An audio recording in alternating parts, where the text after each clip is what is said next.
this computer. At very first, happy Saturday and all. And today is for Saturday's phone session, where it's all about Catalyst and Cardano and blockchain and whatnot. And today about a really tasty and difficult topic, Catalyst Circle. Before starting, let's get everybody on the same page. So I give a really short introduction about what is Catalyst Circle about. When speaking about Catalyst Circle already, we should look on it from two different perspectives, a strategy and a tactic, which means strategy, where do we want to go? Tactics, how do we get there? That's really important, I think, also to keep in mind when speaking about Catalyst Circle, because I will share my screen and sound for a second, because what we do is we listen to this one. This is an introduction of the Catalyst Circle, which came up exactly 1 year ago in July 2021, when the whole thing was announced and initiated the first time. And just let's have a listen to it. The world's largest decentralized innovation fund continues to evolve its governance and leadership model. Project Catalyst has progressed at an incredible rate, doubling in almost every... Can everybody hear it? Yes. Shit. No. The world's largest decentralized innovation fund continues to evolve its governance and leadership model. Project Catalyst has progressed at an incredible rate, doubling in almost every dimension from fund to fund since its launch. By any metric, from numbers of votes cast, funding available, or simply participants in our innovation processes, Catalyst is emerging as an invaluable fulcrum for Cardano's future growth. Now, at the end of Fund 4, Project Catalyst has already proven to be a powerful experiment in collaboration and decentralized innovation. With this explosive growth come unique challenges. Project Catalyst has a growing number of commitments to increasingly diverse functional groups of people who contribute to this step change in collective intelligence. Specifically, community advisors, funded proposers, stake pool operators, toolmakers and maintainers, all of whom contribute to the success and growth of Project Catalyst and the success of Cardano itself. This increased diversification brings additional value to Project Catalyst since it enables the formulation of ever more ideas and proposals. Equally, it will make communication among all these groups harder. Each cohort will need their voice to be heard and their ideas and concerns discussed at project level. Simply put, these groups need representation and trusted leadership acting on their behalf.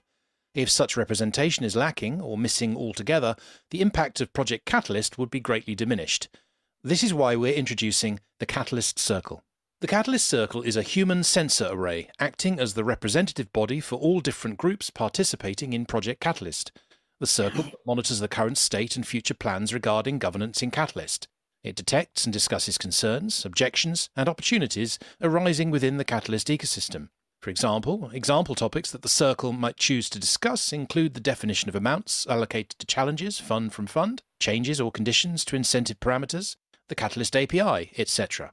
By recording meetings and capturing actions in a backlog accessible to all, this activity will provide a view into the hopes, wants, needs and concerns of the community within Project Catalyst. The Circle is also responsible for determining its own future shape and defining the election processes for Circle V2. The Circle exists to fulfill 4 key goals: to facilitate communication between the different groups, to provide a heads-up when red lines are crossed within a certain group, to suggest improvements on plans and processes that shape Project Catalyst, and to define the election process for Circle V2. Like Project Catalyst itself, the Circle will also evolve over time. Initially, elected members will serve 3-month terms, and elections will follow to continue improving and iterating the process. For elected members, we've identified these initial duties and responsibilities. Each member of the Circle should represent the community that selected them, exercise their own best judgment about matters that come before the Circle, familiarize other members with the project's activities, aims, hopes and concerns of their communities, periodically take the opportunity to introduce policy proposals into the Circle's agenda for consideration, and inform their communities about initiatives of the Circle. Each member also has the responsibility to regularly attend meetings every 2 weeks, maintain an agile backlog list to track issues between meetings, review and comment on agenda items ahead of time, maintain awareness of the interests and concerns of their community, disseminate the Circle's outputs transparently and accessibly, learn and practice effective meeting procedures, produce an election protocol document for the next elections, attend training sessions focused on inclusive and lean startup leadership techniques, and provide feedback on the effectiveness of the circle. We've just held the first election for Catalyst Circle members in both Western and Eastern hemispheres, to include community members who couldn't attend the regular weekly town hall. Members will be able to set each meeting's agenda and periodically introduce policy proposals into the Catalyst Circle for consideration. The minimal functional group is the bootstrapping version, based on consultations with leaders within the Catalyst community and Governance Alive, an expert group in the field of novel governance structures. As trusted best practice is established, the circle might grow and divide. Maybe the future has many circles. Ultimately, it will be up to members to advance our goal to legitimize decentralized governments, paving the way for an alternative to the status quo, and continuing to break new ground in building the future of blockchain governance. The Project Catalyst Weekly Town Hall takes place each Wednesday at 1800 UTC. Everyone is welcome to join. To learn more and get involved, be sure to join the Project Catalyst Innovation community and its dedicated Telegram channel. Voila. And this was Catalyst Circle version 1 in Fund 4. And now we are in Fund 10. And this all sounds really nice. But I think how it went, it's not that much harmonic as it is written there. What happened in the very beginning already, the first Catalyst Circle wasn't fixed to a 3-month term. The very first Catalyst Circle went over a period of 4.5 months, because after 1.5 months, the first circle, in which I represented the toolmakers and maintainers as well, figured out, wow, this is just right enough time to getting to know each other, figuring out how to work and coordinate with each other. And this was 4.5 months. And from then, accorded to the Catalyst funding cycles. The first Catalyst and the second Catalyst Circle then, where Kenrick, for example, was representative as the community advisors, veteran community advisors, Stephen for the funded proposers, and others, they had a 3-month time frame then. And from there, started Catalyst Circle version 4. Since the beginning, the main problem is, for example, this only document introducing the Catalyst Circle was never updated. That's the only document what we have, what explains or tries to explain officially the Catalyst Circle. Since this time, this or let's say this or a similar document was never set up, written, drafted by the circle members or the circles themselves. So it was kind of running just through the exact same process like Catalyst Circle version 1, when we look on the election, for example. Google Forms in a live Zoom call, because we don't have something else, very amateurish, very poor, but well, it's a way we could go. And the circle itself never found the structure to really effectively build on next solutions, because we always had the problem, oh, okay, Catalyst Circle is a human sensor array, but also tries to develop new governance models, concepts for Project Catalyst and Cardano. And there's a huge question mark on Catalyst Circle in general for the past and also for the future. And right now, for example, we run into the issue with Catalyst Circle version 3. The circle has been elected in Fund 8. The idea was to have the members running for a 6-month time frame instead of a 3 or shorter time frame, to give them time to settle in, really build strong project structures and then getting stuff done. What happened now after 3 months, 4 from 7 members changed their seat, and nobody's prepared with a situation like this, right? And to set up a whole new election, well, you need the announcement already. You need to refine nomination criteria. You need to set up the whole event and whatnot. So there isn't the capacity nor the time yet to do so. So Catalyst Circle, like it stands today, there was a working session on Thursday as well, where it was decided, okay, definitely having focus on an improved election process for Catalyst Circle version 4, which takes place then with Fund 10. There are 2 main ideas for the voting process itself.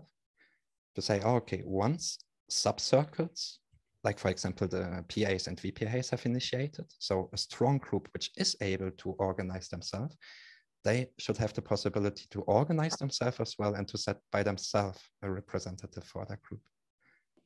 Other groups where you might have such a close and aligned group might have the possibility to run through a Project Catalyst on idea scale, means their own dedicated channel in which Circle members then can submit proposals and the community can vote on them.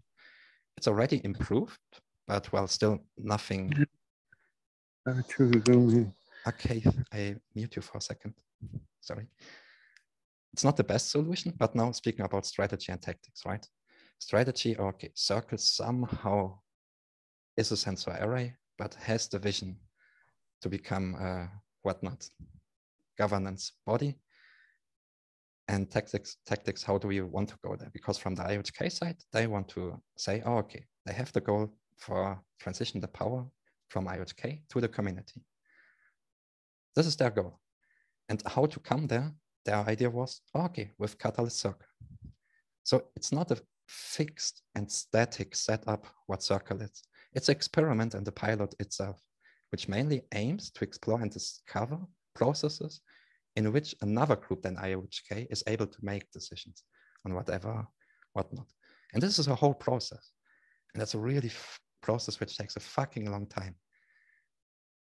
So when speaking about Circle, keep in mind, it's a evolutionary process. The most of the members and the people who are running the Circle doing this on an almost volunteer base or did it on a fully volunteer base for a long time. They do it as a free community service. So respect the efforts there as well.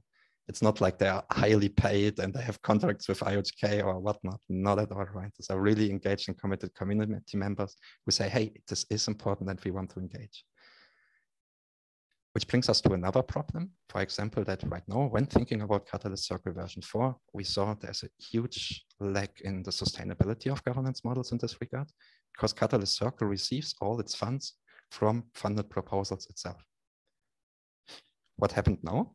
In Fund 8, the Catalyst Circle was the first time not funded because we merged all the budgets from Catalyst Circle admin team and the Catalyst Circle members into one big proposal, which passed a 100,000 budget mark, which is a very big proposal for a challenge in Fund 8 anyway.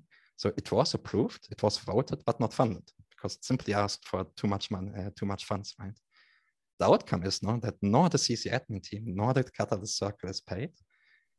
And that we see also that by asking this huge commitment and engagement over a long time, the sustainability should not rely on Catalyst proposals only. Should be another way. There, I had a call yesterday with Kenrick. Thanks a lot for your time because you raised this issue in Discord and also internally on the Catalyst Circle Slack, where you pushed very aggressive on this topic. But I think it's an important point. And yeah, one idea is to say, for example, oh, okay, setting up a project Catalyst parameter change.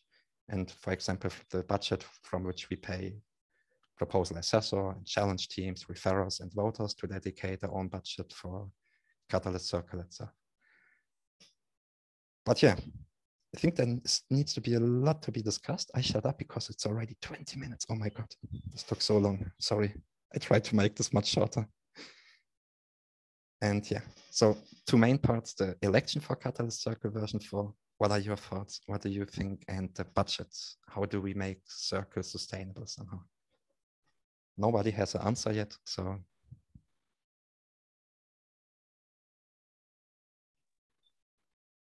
Go for it, Steve. You have your hands up. And Zoe then. Yeah, so I think as long as the circle and the admin and everything connected with all of that is existing under the description of being an experiment, these are the risks we take, right? Sometimes you're funded, sometimes you're not. I don't know for myself, how to evolve past that experimental stage, because I'm not sure in my own mind what kind of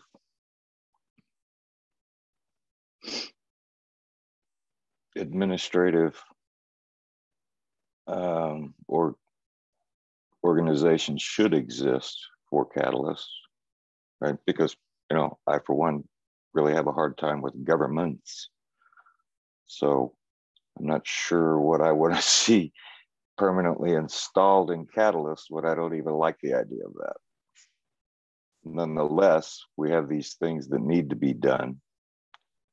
And I think what should be focused on here in Swarm and in the broader Catalyst community is, a pretty concerted effort to hold and maintain a conversation until there's some kind of description that the majority of people involved in Catalyst are comfortable with.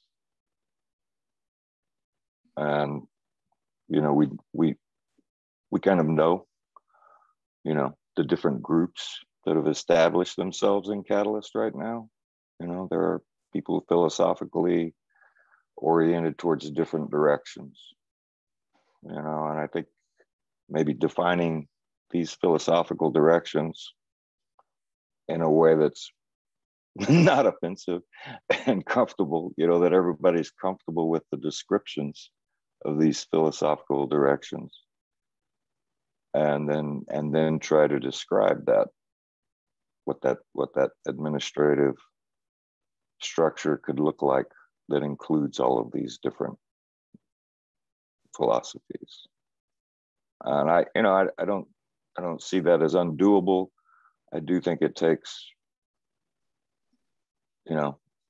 more talking, right? And I know if you're like me, we fucking talk, until our lips are tired, and I don't know where or how we kind of just buckle down and move through that talking process.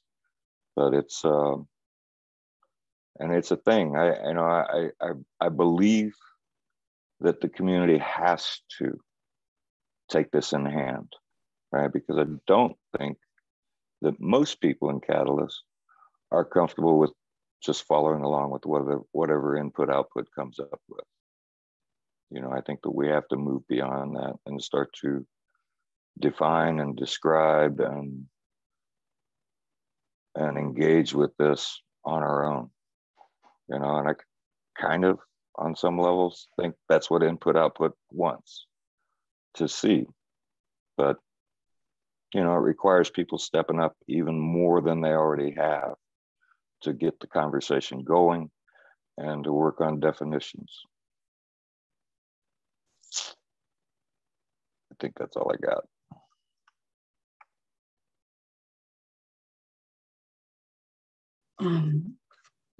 I see many problems that Steve also already touched on, and I feel like, I start with the IoT stuff.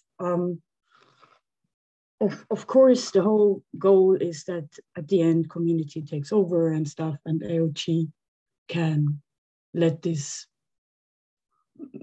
boat set into the sea or whatnot. But yeah, I feel like communication is something so important and so difficult, especially when the community is so large and you have sub-communities and they are not really detached, but communication ways have to be established and stuff. And I feel like Circle is an intent to have such communication flows. But I feel like as it is said now, it's outdated to fulfill this purpose, because if you have a look at the seeds, what seeds are made, I feel like we can, first of all, extend that. And we could ask ourselves whether one rep is enough. And then also, because of that question, or I feel like because of this question, sub-circles, admin teams, and all those smaller circles around the circles formed. But I didn't get the feeling that this was, I felt like this was just stuff that evolved by itself. Some people felt like they can do this and that they can contribute in that way. And and they just did it. But the communication is still not completely there. And I feel like at large, we need to do better with communication. And I will say this over and over again, we can't throw all the time several hour meetings at people and expect them to be informed. Communication flow works different. And yeah, and also then with facilitating big discussions, it's sometimes you need some very involved brains, and sometimes you want many opinions from people that are not necessarily completely involved, because you want to make it easier for people that are not in this community 24/7. But again, community, I always say community, communication flows. Yeah. Yeah. I'll give it over.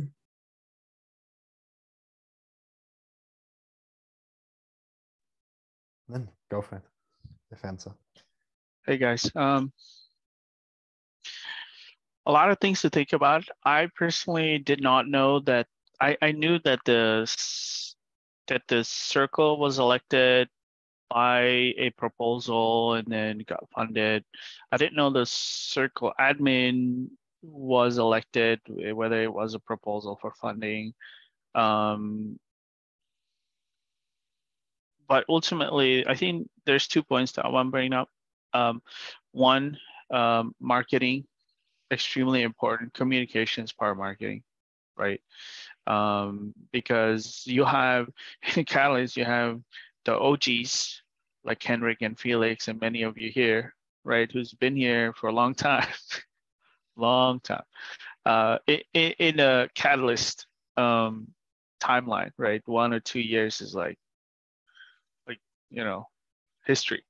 And then you have a lot of new people that are joining who have no idea, like me, right? And who are learning by just joining meetings. But then you also have a lot of people who don't join meetings, who don't know, who won't know what to prioritize. And one thing that what I learned from the DREPS workshop is that voters, and the average voter, I think they said votes on 15 proposals or something like that.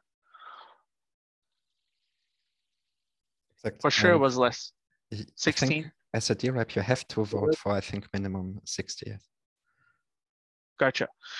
So average proposer, I would assume votes less. So to get in front of people that care about governance, right? And a lot of people care about governance. Just look at all the people who are here, right?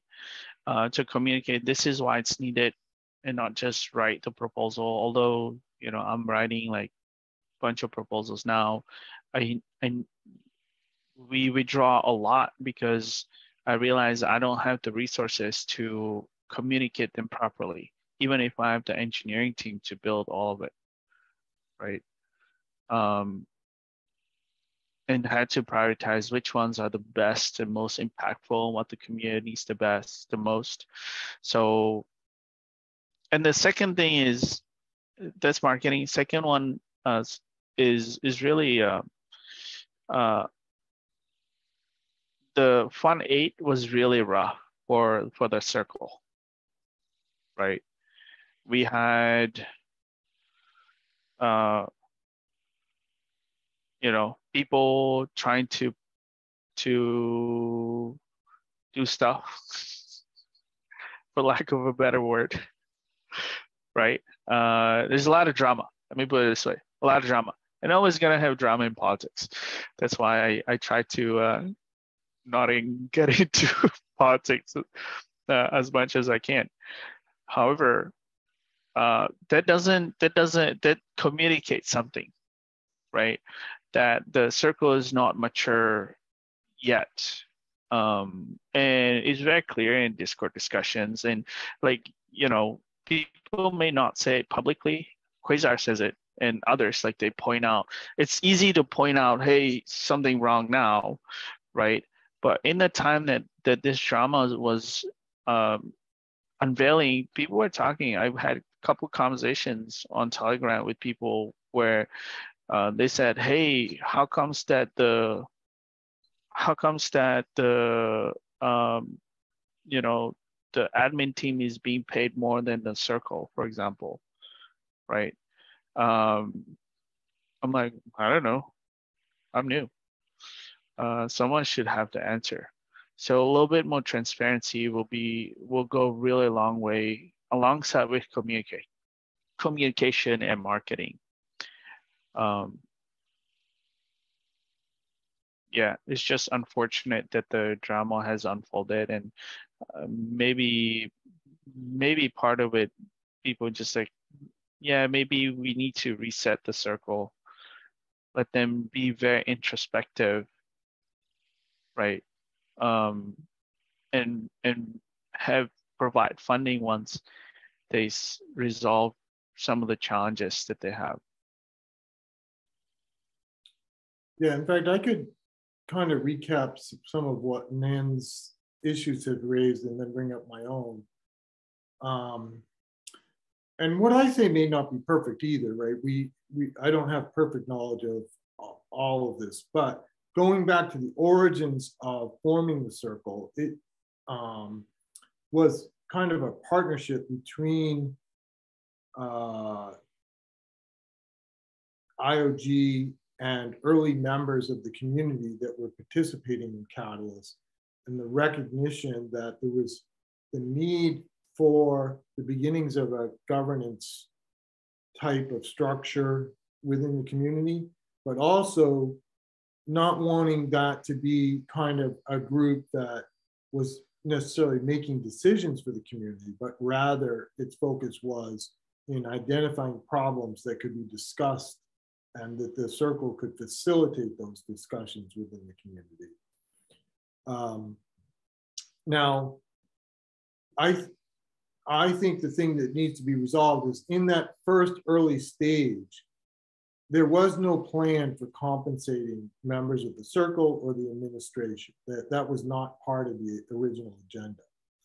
And as the first circle started to form and the second circle came into being, there was a recognition that that was a gap in the planning. And so I think initially it was the administrative team that put in a proposal through Catalyst and was awarded funding to support a small stipend or reward, not really a compensation necessarily, but just a kind of reward of appreciation towards the circle members and towards the administration. I had pointed out as a circle member that that was not going to work long term.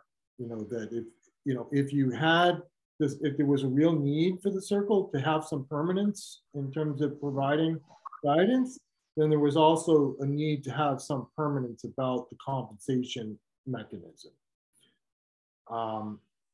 And then, as Felix just described, there was an effort to increase the level of compensation, but in doing that, it lowered the probability of winning a proposal, and it didn't. Now, ultimately, I think going forward, I see kind of a short-term need and then a longer-term need. I think the long, and some others may know the mechanisms of this more clearly, but if, you know, the decision about whether to have a circle and what the compensation of people in the circle should be is actually kind of a function that needs to be in the SIP process, the Cardano improvement proposals. Yeah, I forget the whole what the acronym stands for, but, that process is more of about the parameters of the network, including the funding of the treasury. And I may even be wrong in saying that, but that's just one thought. What it trying to fund the circle through the proposal process is not a good idea, because doing that is going to set up kind of this uncertainty. And I don't think, particularly from IOG's point of view, but I think, and I think there's more ambiguity, as Steve kind of described, in the community, whether there's a need for a circle. That maybe is something that needs to be discussed. But at this stage, what I perceive is that we actually don't have enough governance structure, because we're not close as a community to being able to replace all the functions that IOG performs in order for Catalyst to run, to even have a proposal process, to have a voting process on proposals. There's a huge amount of effort that goes into running Catalyst that the community isn't close to replacing right now. And so as we work towards putting those kind of functions in place in the community, there is a need to be clear about the financing of how you do that appropriately. And as I'll finish with this thought and hear others. I think going forward and looking towards the next election, I would urge people to consider that we not have an election until the compensation is clarified for the following reasons. I think there's both an ethical and practical problem with not providing clear, appropriate compensation. There's an ethical problem in assigning tasks to people without compensating for them for that task. And then there's two practical problems. If someone chooses to do the task on the volunteer basis, who are they representing? Are they really representing the community, or are they representing themselves and they're seeing it as sort of, in a sense, a business opportunity? And then secondly, the other practical problem is we're not getting as many and as diverse set of high quality candidates as we could. When I ran for Circle 2 as the CA rep, there were approximately 6 people who originally signed up to run for the election, but I was the only one who showed up for that day, and my selection was unanimous. So I'll even say to myself, was I the best person in the community to represent the CAs at that time? Maybe not, but I was the only one there. And in a similar way, I think that there have been challenges with each circle, and if we're going to have a circle, then it behooves us to have a good circle. And if we're going to have a good circle, part of that is putting a good compensation package together for that group of people. And I'll close there.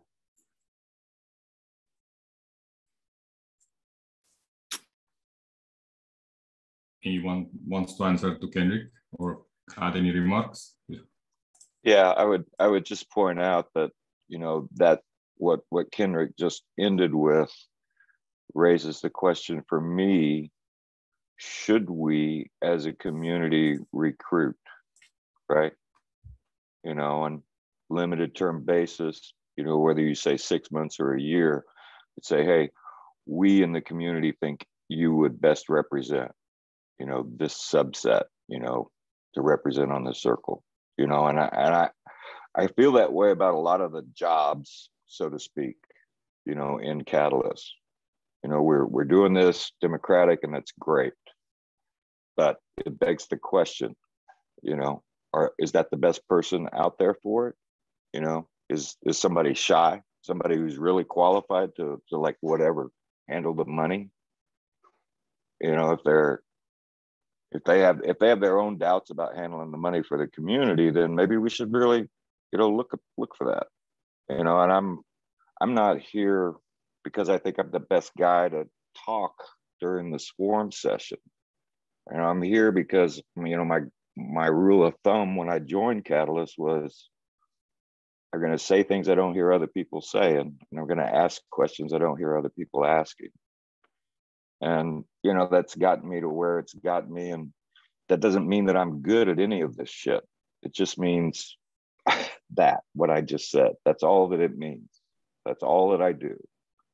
I only say the things I don't hear anybody else saying, and I ask the questions I don't hear anybody asking. That's not what we need as a community.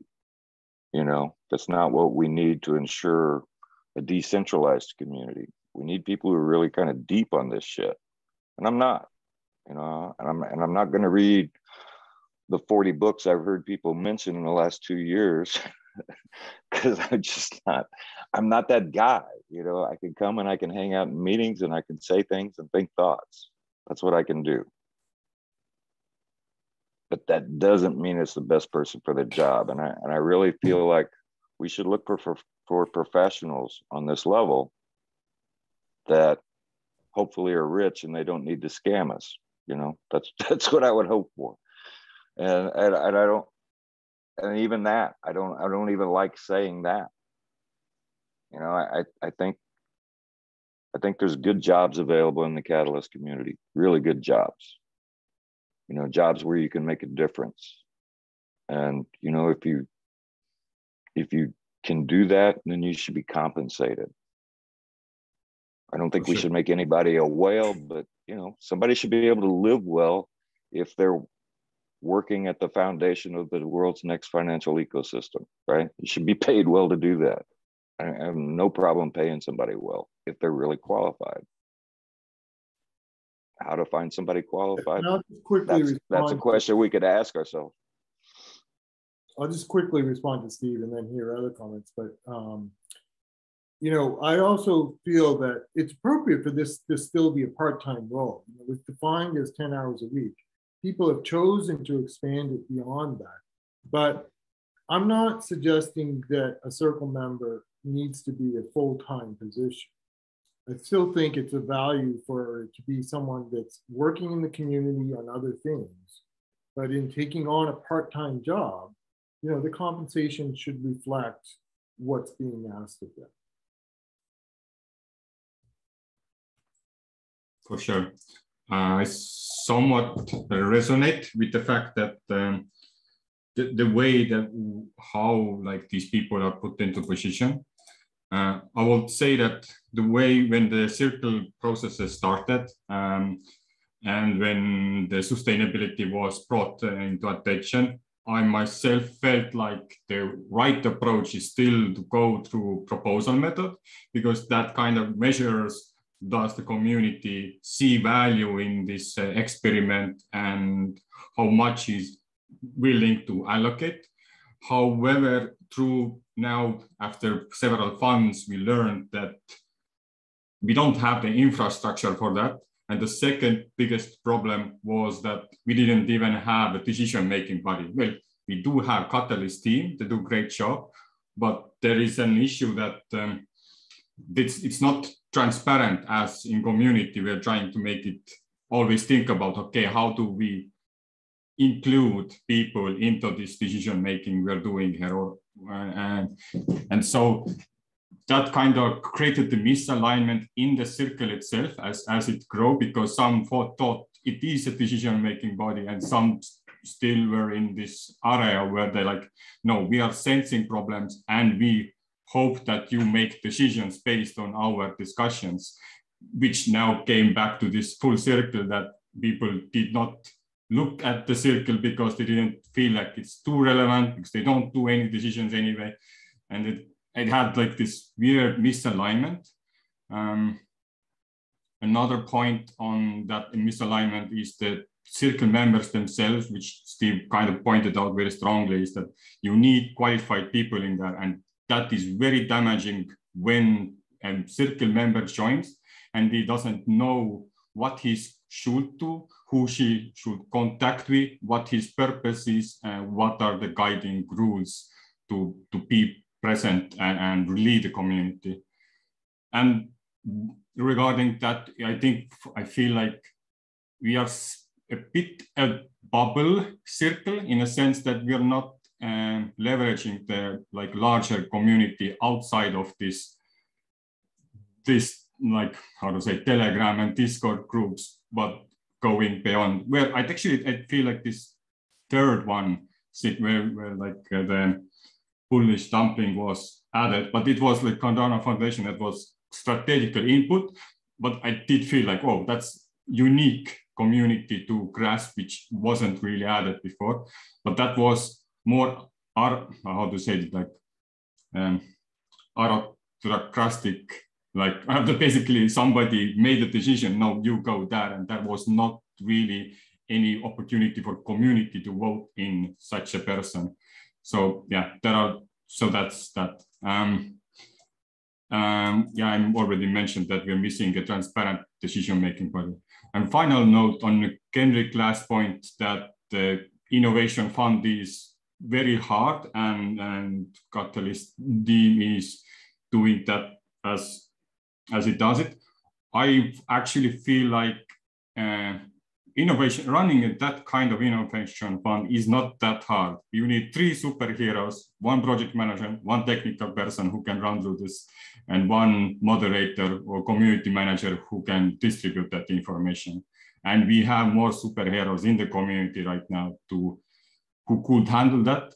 I think that stopping part here is that the Catalyst team has these business liabilities that they just cannot like expand so easily their work or their roles, because it requires all this heavy like paperwork, and that kind of creates this like business approach. So they rather give the opportunity for community to bring up the solutions and kind of build the solution for us.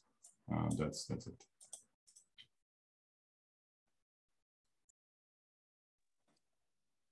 Guys, I see that the problem that the circle has today is much deeper, that people doesn't feel represented by the people that is in the circle.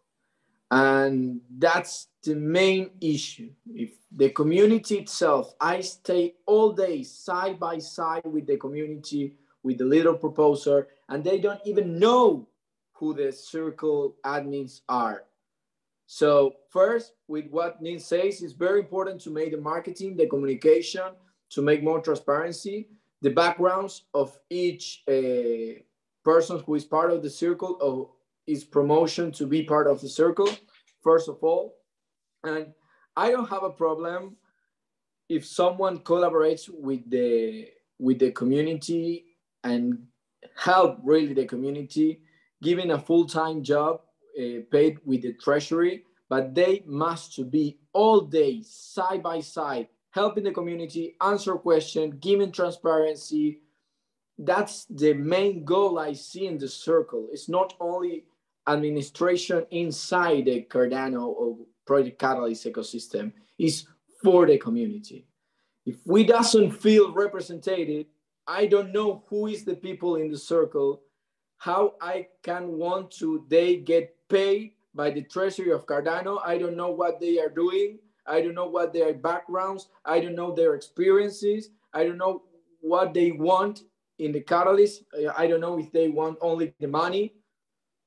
That's what we need to work. The people feel represented. I don't have a problem to pay them a full-time job with the treasury of Cardano. If I know them, I know that they are compromised with the project. That's my first opinion. We can discuss here the amounts, how we can pay it, but if we doesn't solve this problem, the community is going to say, oh, look out, they are stealing all our money, or the Catalyst money, or the Cardano money. This is a Trump. So that's my opinion. We need to focus, and Nin say, and Thibaut say, in a way, we need to work on communication. And so we say communication, transparency, marketing, and the people must feel represented by the people of the circle. How we can do it, I don't know. But if people feel represented, they don't have a problem to give them full-time job and salary with the treasury of ADA, Cardano.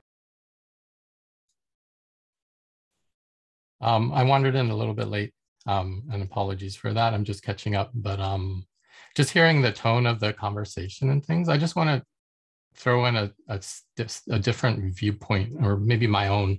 And I'd like to turn everything upside down a bit. And there seems to be an overriding opinion that the circle is kind of at the top of this hierarchy thing. And so we're putting a whole lot of pressure on this small group of people to do something. And the reason I'm here is to get rid of that kind of centralized hierarchy thing. And we're all about decentralization and community. And I'd like to turn that pyramid upside down and talk about what's happening right now is subcircles are forming.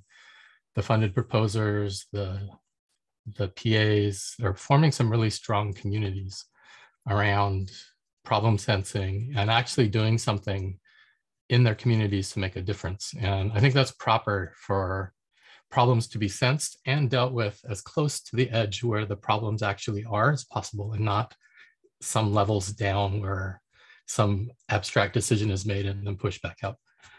So in my viewpoint, circle members should be kind of how Nadia has envisioned it, where the powers lie in the community and the circle reps are merely reporters who go, this is what's happening in our circle and let's talk about it. And then these other circles come in and they talk about it. And then maybe they go, oh yeah, that's important here, and they'll take it back to their community. And when we talk about transparency, it should be the community talking to their rep and figuring out what they're doing and did they discover anything new from the circle meeting. And the transparency should already be there because that community is already problem sensed and worked out their problems and talking about it. And maybe they'll get an additional viewpoint from the other communities through this mechanism. Although most of us are in most communities, so I don't know if that's actually an issue. We're going to be involved anyway, but I would love to see the focus on civic engagement and have each and every one of us participating in these communities and driving governance ourselves. And then the reps are just the people that gather once every 2 weeks to talk and say, here's a summarized viewpoint of what the community is doing. Because right now the circle doesn't have any decision-making powers aside from how to elect itself. And it's a problem sensing tool. So I think putting too much pressure on the circle to be a decision-making body is premature. We should make the decision-making bodies as close to the edge as possible where the communities are and funnel that all the way back and say, this is what we decided to do. And just have the circle report that to IOG or report that to other communities. So I just wanted to turn that upside down. So that's why I think the compensation question is actually also premature. Like these communities should figure out how to fund their own governance. And then maybe they have a reporter role that they fund out of their treasury to go report to the circle. But don't centralize the compensation either, like push that out. Ask the CAs or the PAs now, how do you fund your rep or how do you fund your subcircle? Same with tool makers and maintainers, like Swarm has done it. Swarm came together and said, here's a bunch of really cool people. We're gonna send them some money. Maybe that community needs a seat on the circle because they're already self-organizing, solving their own problems and doing stuff. And then so that's another thing, is who comprises the circle is a really interesting question, but I just wanted to kind of turn it upside down because I'm totally against centralization and pyramids. And I would rather look at it the other way and how can we empower ourselves to be the governance layer. But anyway, I wanted to throw that out.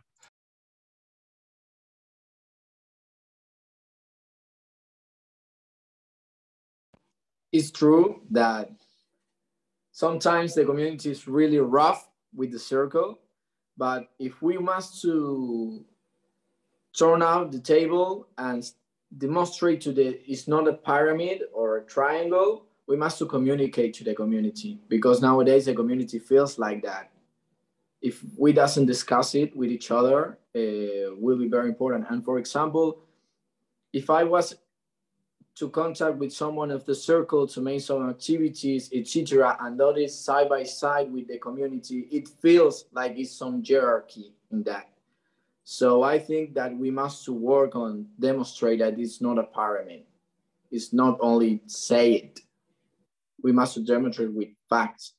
So I think in the imagination of the community nowadays, they think there's a triangle with the circle thing.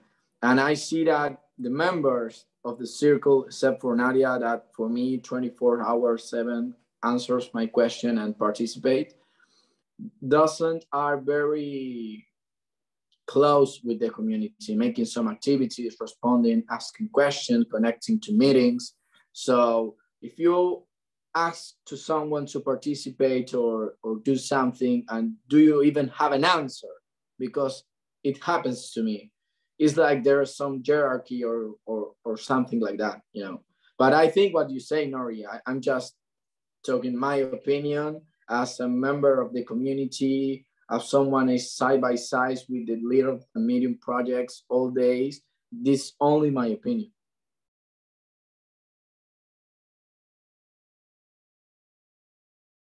And Lynn, you have your hands up, and then Kenrick.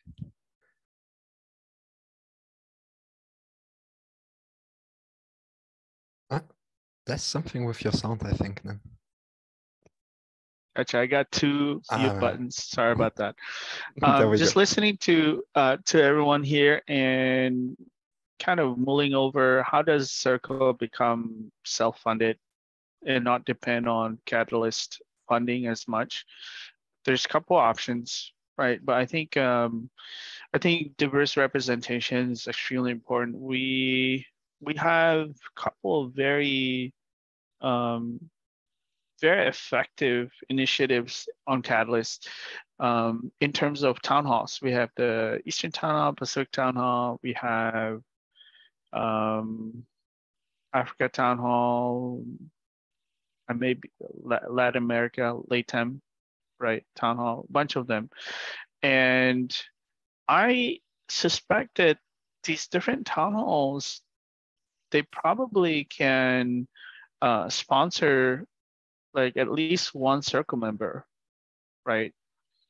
And you know, they hold significant influence and provide like critical service for Catalyst and for the proposals and businesses there, whether there's, you know, stake pool operators in there or coordinators, the people from Swarm. It's like pretty decentralized and it's pretty diverse, right?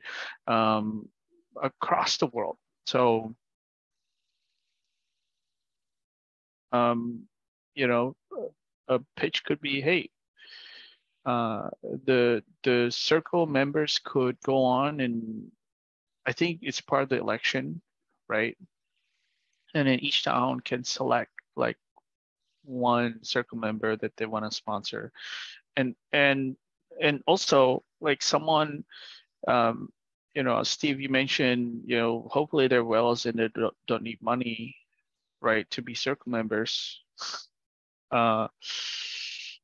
Right, that I wish everyone don't need money. Maybe, you know, what Abirup is doing with universal basic income will solve this one day, right?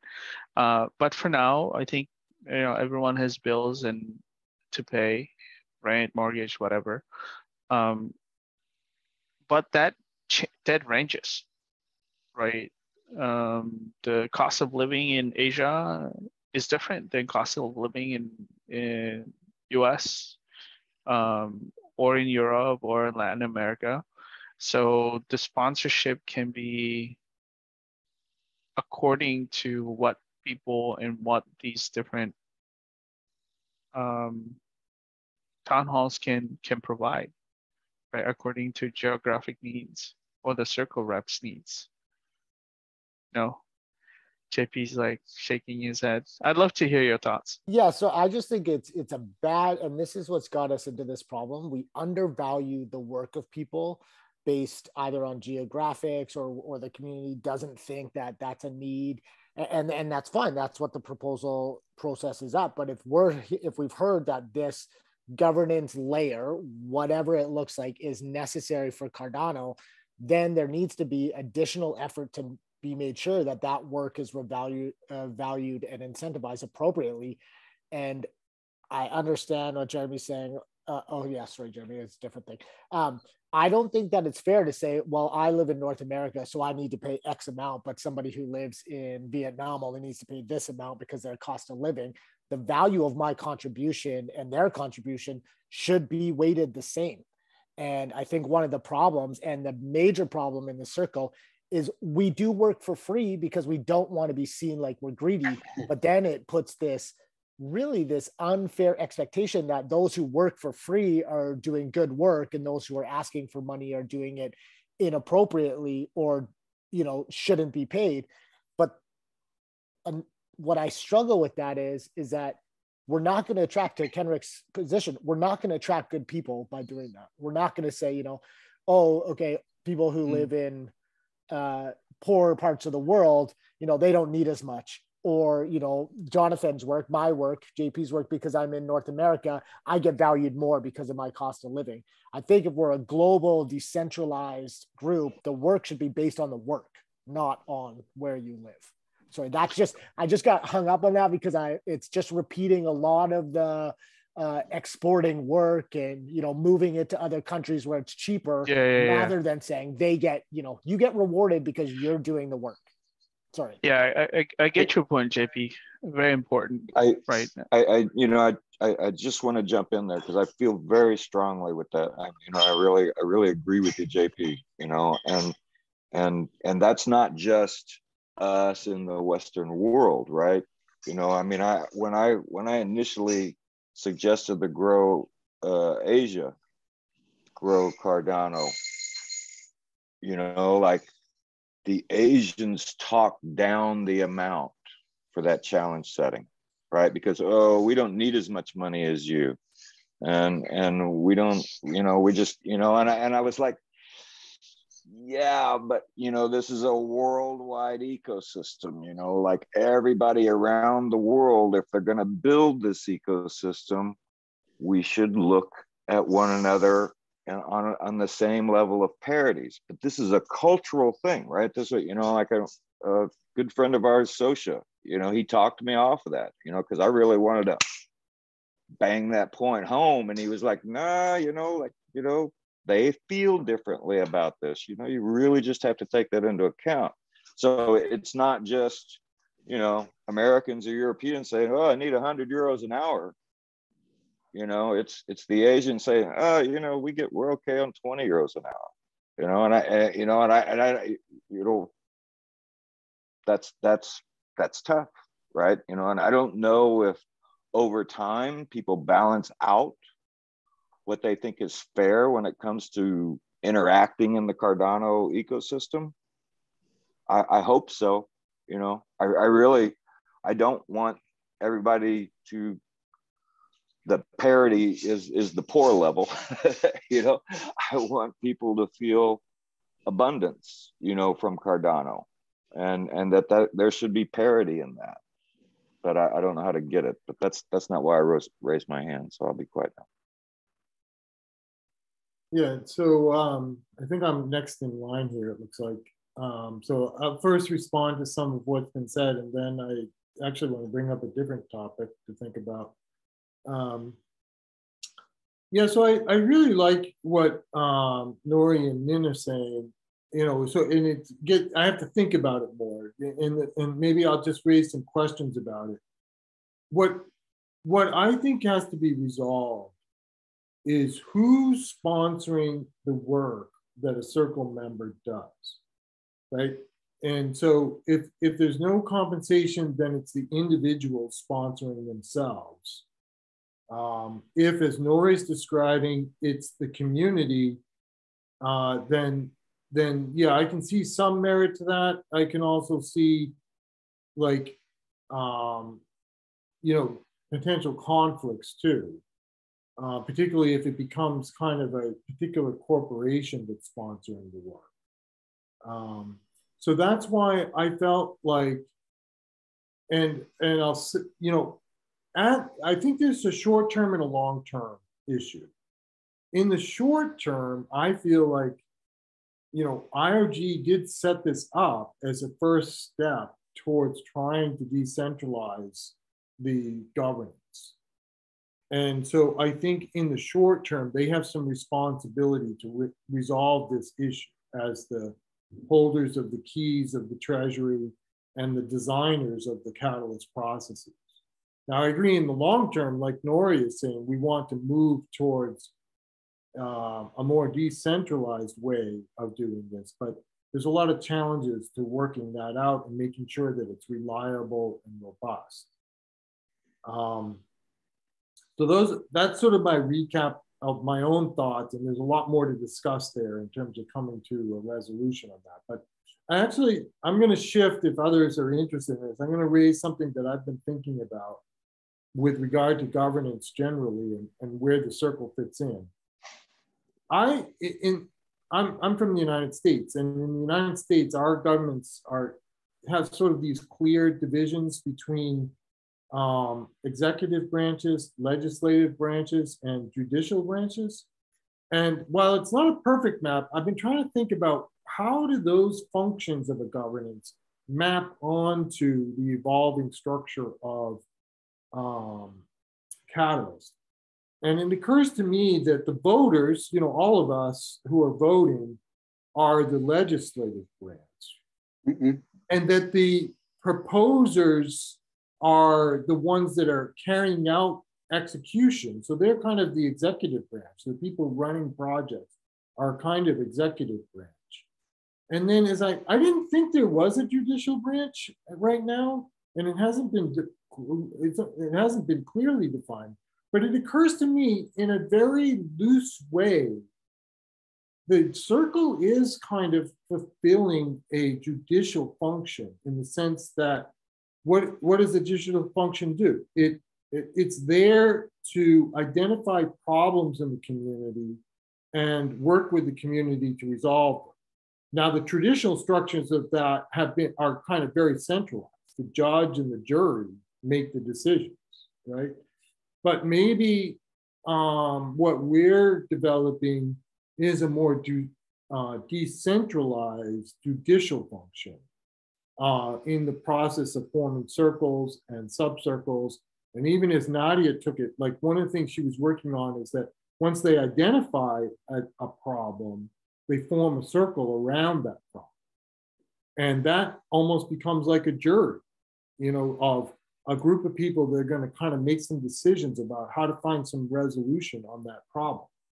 So I don't know if I have that right, and it's just some early thoughts on it, but I was trying to map, what kind of governance role does the circle actually fulfill?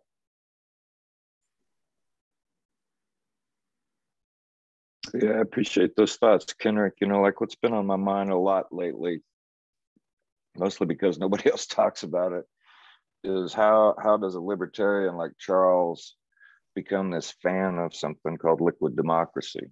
Because it's kind of like, they're basically diametrically opposed. I don't know if he uses the term liquid democracy to kind of keep from saying a representational republic. But I hadn't thought about the three branches, trying to figure out what the analog for the three branches are in the Cardano ecosystem. That's a really interesting thought. I'm on the funded proposer subcircle, and Stephen's on that, and I find it interesting, that subcircle, because the funded proposers are the happiest people in Catalyst. Like they don't really have anything to bitch about for the most part. There is a thought that I was asking a funded proposer what his thoughts were about what the funded proposer circle people could do, and so I've got an evolving idea about that. That's basically just a financial thing, and it's not interesting on a governance level so much. Nori and to a certain extent Felix and I are part of this tokenomics project-based learning thing, and I very much agree with what Nori was saying about, I don't know what you were saying, Nori, this decentralized, birthing out decentralization, and then And the tokenomics thing, what James has done is kind of flip a pyramid upside down, so that the top is the majority. And what I appreciated about Mercy's forming of her own subcircle was that she really got people from every part of the world, to work with her on the subcircle.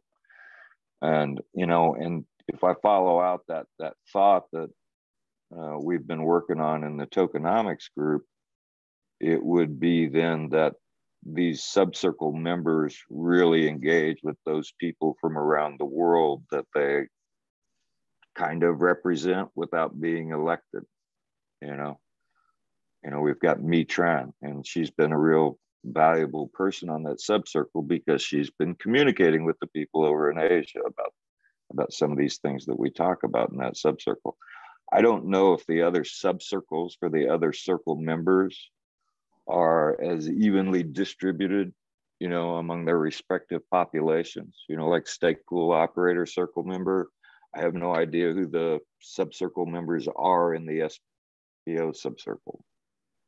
But, like there are specific groups among stake pool operators, and I really would like to know that they're all represented, these different groups, mission-driven pools, small stake pool operators who don't ever min any blocks, they're kind of like the National Guard, the reserve forces in the Cardano protocol. And I think they're really, really, really important. And I don't feel like they're talked about enough, right? They're kind of like wannabes, but they're not just wannabes. They serve a really valuable function that I hope gets, the appropriate amount of recognition at some point. But I think we're really just early, I know people for 2 years have been saying, hey, we're still early. And it's still true. We're still early. Like we haven't finished forming the groups in Africa or Latin America or Asia that we want to see. Right. And so, I think looking to just true growth in the Catalyst community and the Cardano community is what we should all be striving for, regardless of whatever part one takes in the Cardano ecosystem.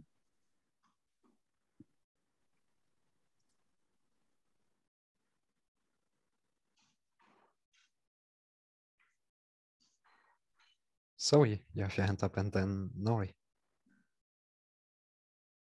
Nori, you can. I can. I would like to give you the mic first. Okay, thanks, Zoe. I just wanted to bring up a topic around who should sit on the circle, because that was mentioned a little bit. And in chat, there was things about some communities don't have natural communities, like general ADA holders, to some extent SPOs. How do they organize and represent properly on the circle? And that made me I wanted to turn that upside down and think about it. And maybe the circle becomes comprised of communities that can prove that they're a community. So there's some sort of criteria for proof of community. Like, do you have 50 signatories to say we're a community? Do you have clear ways that anyone can join this community and contribute? What does proof of community look like? And then if you have that basic criteria that you are a functioning circle, then you're welcome to send a representative to the circle or something like that. And that would really decentralize who gets to be on the circle by letting the community self-organize and decide amongst themselves in these different centers of gravity, saying, yes, we want to have some kind of participation. We're a community, we're sensing problems, we're solving them. We want to send somebody to talk about it with other groups in a true like holocratic sense through holacracy and having the circle of circles and things. So that was just an idea I had. I think we need to evolve beyond the 7 seats that IOG and Governance Alive set up. Because I think, as Kenrick said, that was the initial experiment. And we're seeing flaws in that, and certain communities not being represented well, or the difficulty of them communicating with their communities. And I think part of that is because there is no community. It's just an abstract term, and they don't have anything organized or any kind of rules or any real community there. So maybe if you can prove that you have community, then you deserve a seat on the circle. So kind of just some random thoughts there. That's awesome. And that you beautifully stated what I wanted to say. That's wow. No, honestly, yeah, the roles I feel like they are so artificially put, and they don't represent the spectrum of the Catalyst community and the communities inside. And that's awesome. I really like this idea of let the communities evolve, and they then or out of this a rep evolves. That's really great. And that's not just putting the pyramid on its head, it's really flattening it. And yeah, that's awesome. Great stuff.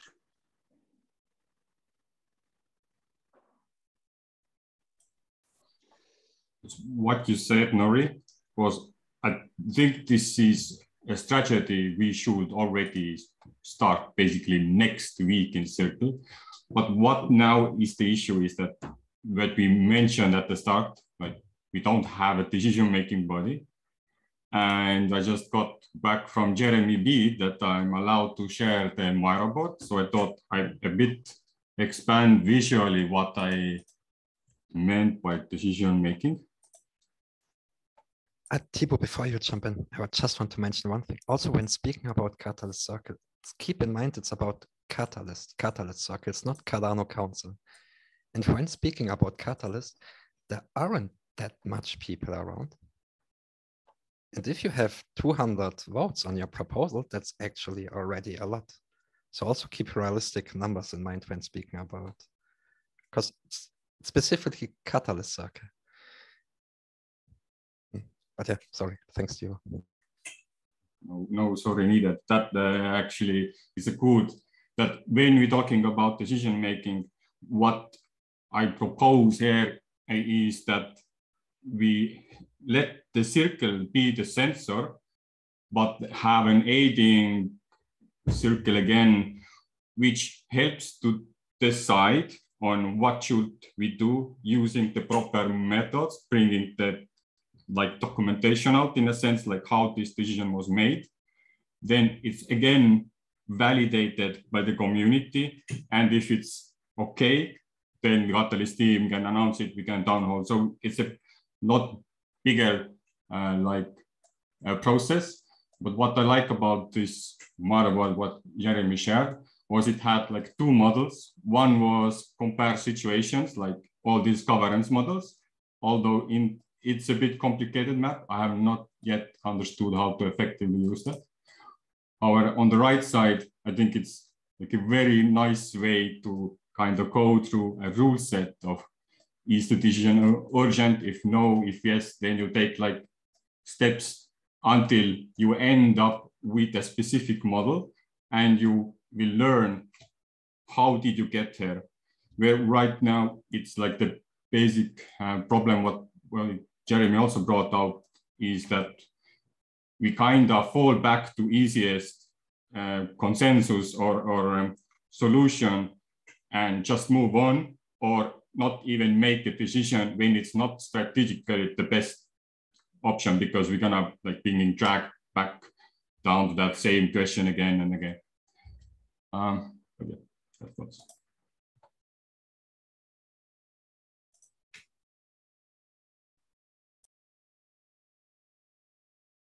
Yeah, Tiva, I love what you presented. I think one problem I see is that there's a real aversion in the entire community that I've seen from anyone making a decision.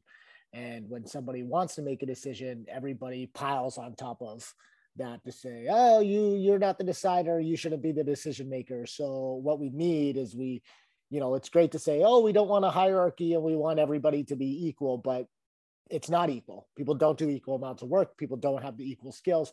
So there has to be some sort of skill, capacity, validation, whatever it is, for the people who do get these deciding things, that then they could work through those models. And I think that's exactly at that point, but it doesn't solve our problem of getting the people into the role to actually have that authority to make the decisions. And even in the circle, you know, I attend all the meetings as a admin secretary, and I'll tell you that almost without fail, every single time, everybody looks to IOG to say, is that okay? Is this okay? Can we do this? And, you know, and not to say that they don't work in their subcircles, but any sort of major change, any sort of big idea, is we're always looking for that approval from IOG. So if we're really going to be decentralized and we're really going to, you know, use these models and use these things that we're all talking about, we have to bite the bullet, and we have to acknowledge that there are going to be some people who have more authority within the ecosystem than other people. Doesn't mean that we're going to give them everything, or we're not holding them to task, or we're not, you know, keeping them on check. But I think it's too much of a pipe dream sometimes when we talk about, well, everybody gets to participate and everybody's opinion is equally as valid. Yeah, in many instances, that's true. But when it comes to decision making, there's hard decisions, there's hard things that need to be balanced, things that are sacrificed for the benefit of others that we don't have anywhere in the ecosystem yet that I've seen to do that. And so I think for us, as we took to, even before we can get to what Jeremy has put together on those models, we have to resolve those issues about how we get that group together and what it looks like. Anyway, and again, just like everybody else, my opinion, you know, so it's, I'm not here as the saying it is or it isn't, but just what I think. Ken, go for it. I think, like, if you're looking at the reason why IOG has the authority, it's because they're in control of the funding mechanism. So, like, they're in control of the treasury at this point. And also, if you're looking at it from, like, just Cardano in general, they're in control of making decisions about how things move forward at the protocol level. But there is the capacity to create other funding mechanisms on Cardano that aren't directly controlled by IOG.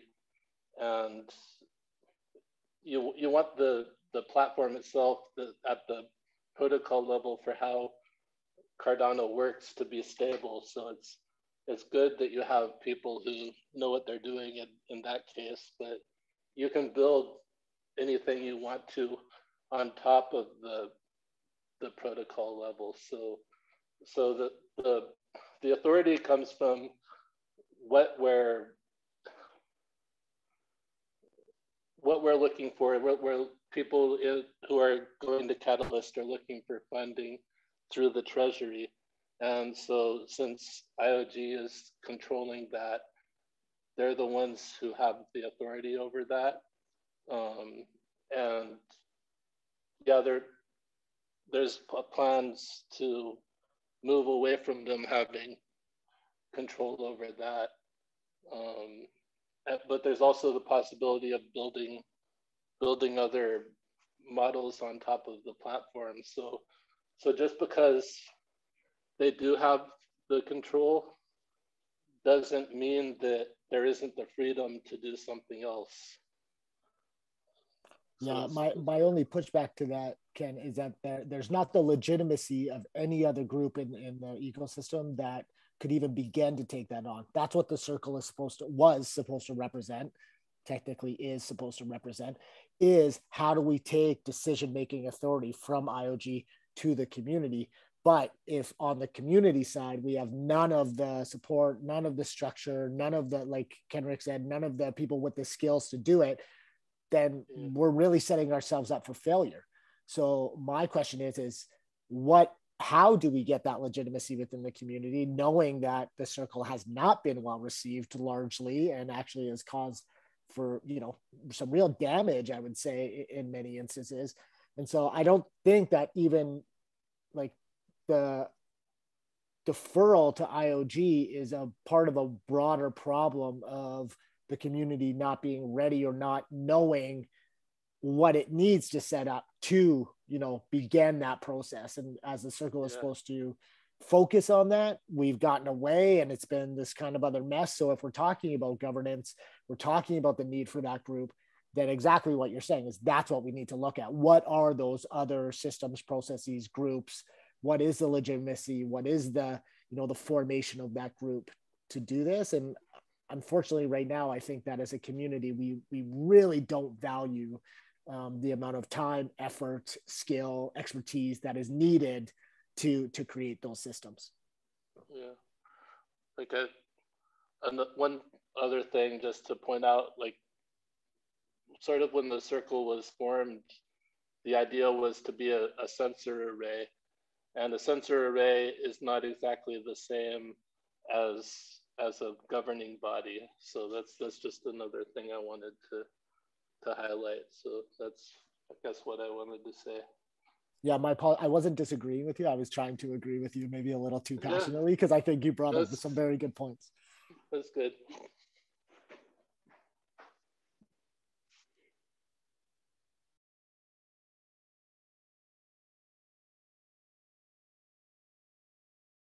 Lynn, yes, have your hands up. Go for it. Yeah, just to build on what Nori said and what Ken said. Nori's point about forming a group of people that would kind of like delegate, if that's the right word, to a person to be part of a circle group. And Ken's talking about that, well, IOG has the power because they control the purse. I'm not pushing this idea, I'm just saying it. Is it possible that Nori's group gets a, whoops, I have people just come in. Nori's group pledge money, pledge ADA, and that ADA goes into some kind of new treasury and it's used however it's used.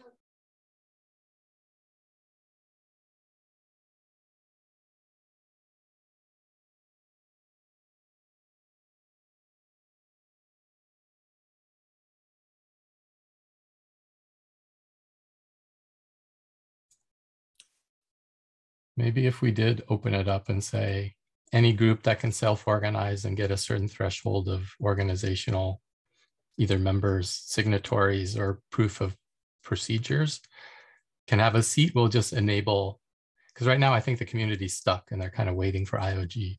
But that one little change might enable, kind of cause sparks out in the community for self-organization and amazing things to develop.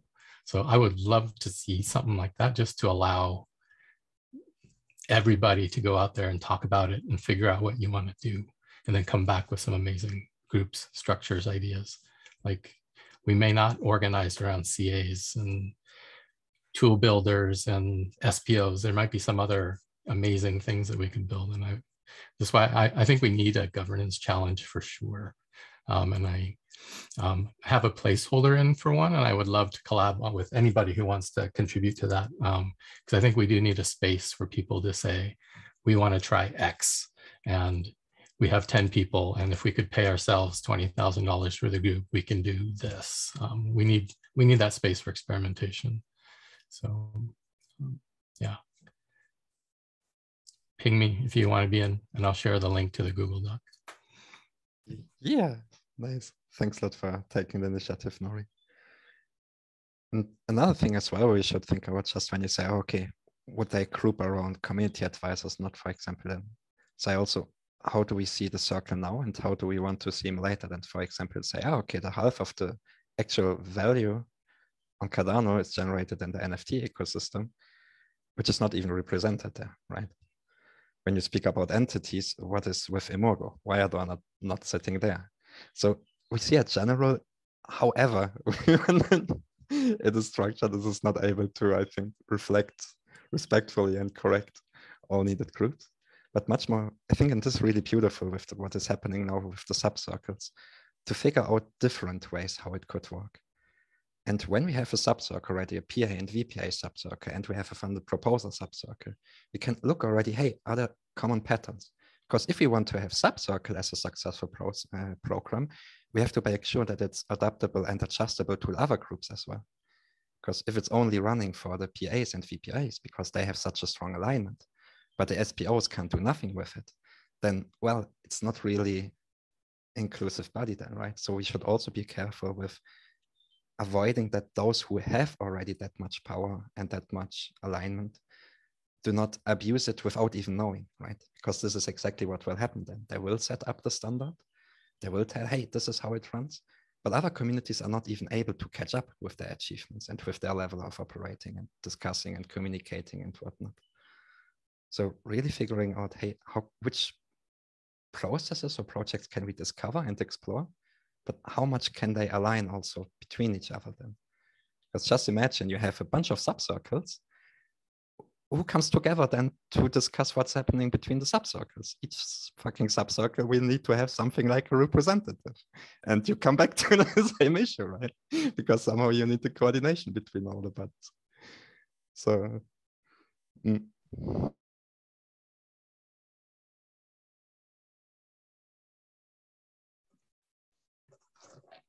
Yeah, it's also I feel like now it's getting clear that those are really artificial. I mean, when I can make an example, the funded proposers, what's about the unfunded ones and about those that are just proposing in that fund, or the CAs, CAs and funded proposers are two roles that are more or less constantly in Catalyst, and general ADA holders and SPOs, not necessarily. So it's very hyperficial, and you kind of expect them, the rep, to talk to all of them, or at least to a significant amount. And if you make it the other way, you don't establish seats. Well, maybe for AOG and Cardano Foundation, I don't know, but if you don't put any seats, you don't have artificial communities. Yes.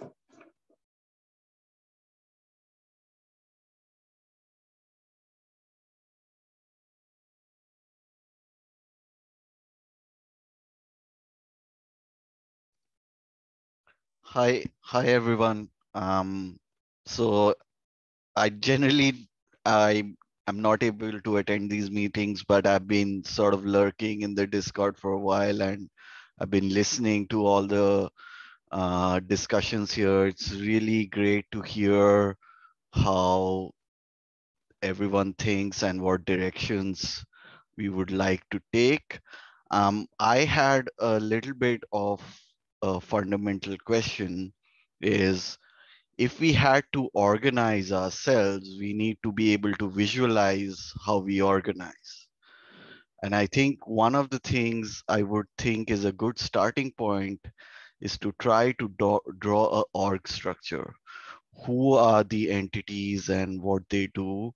How are the various entities related to one another and have proper, terms around those entities.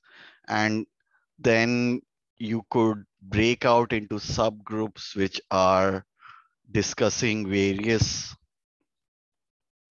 subtopics which are relevant to those entities. See, centralization and decentralization is a range, right?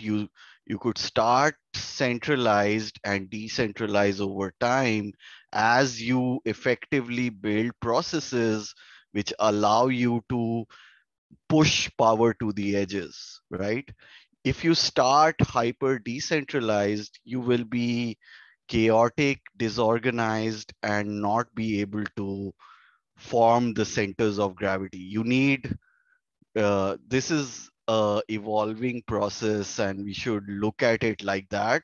And an important part of it would be to quantify index, a way, ultimately a set of KPIs rolling up to a number which tells you, yes, this is our level of decentralization, and we have ultimately goals to achieve in 10 years, in 5 years, in 3 years.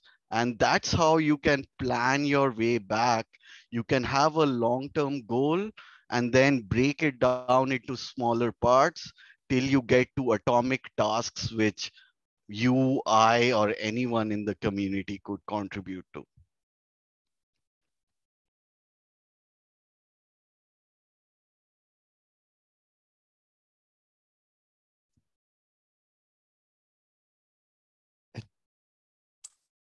Chivo, should I throw it up the map to this topic? Because when I think it's relevant. It's Can not, I just respond to Chaos? yes, do it. Yes. Yeah, sorry. I think that's a really good thing. We've discussed it in other groups around the need for an index of decentralization and around what we actually mean. And, you know, like you said, Chaos, you know, how do we know if a group has achieved X% of decentralization over another group, say, and, you know, how can we set minimum thresholds?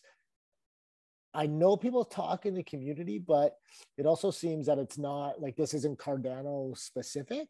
So it might be interesting to see, you know, what other communities, if they are focusing on this, as well as real world examples of indexes and stuff. Because I think you bring a good point, is that it's not just about one group doing everything, but it's about people coming together to solve a problem and, you know, perhaps disbanding after, as opposed to being this ossified thing over time that maintains its position. Yeah, absolutely. The community will evolve, people will come and go. Your essence of the purpose should not change. We need to onboard, offboard people into the community gracefully and have a good idea of what is everyone's role and purpose. What everyone chooses to do and how they choose to interact is completely on them. 1,000 people see your Discord message and 999 people don't respond. So they chose not to interact, right? So ultimately, it's a choice which everyone has.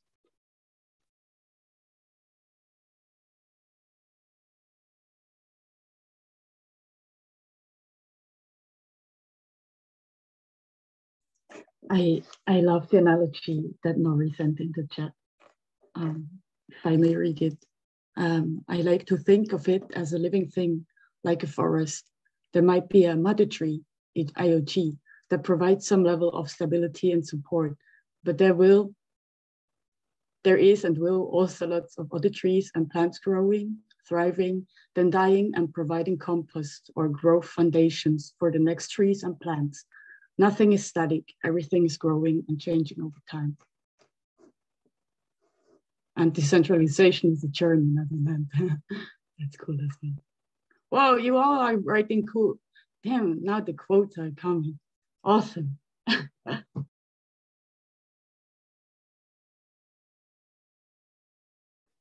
true. We somehow have our emerging blockchain poets coming up.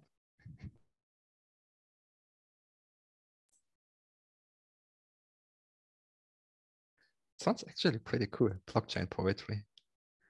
There actually was, I think, 1 year ago, or maybe not that long, but somewhat a book club where you kind of did a poem in the creative Cardano. I think it was the pilot stuff.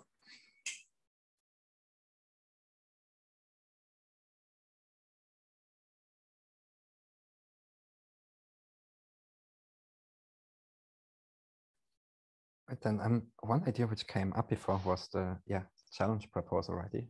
So a governance challenge.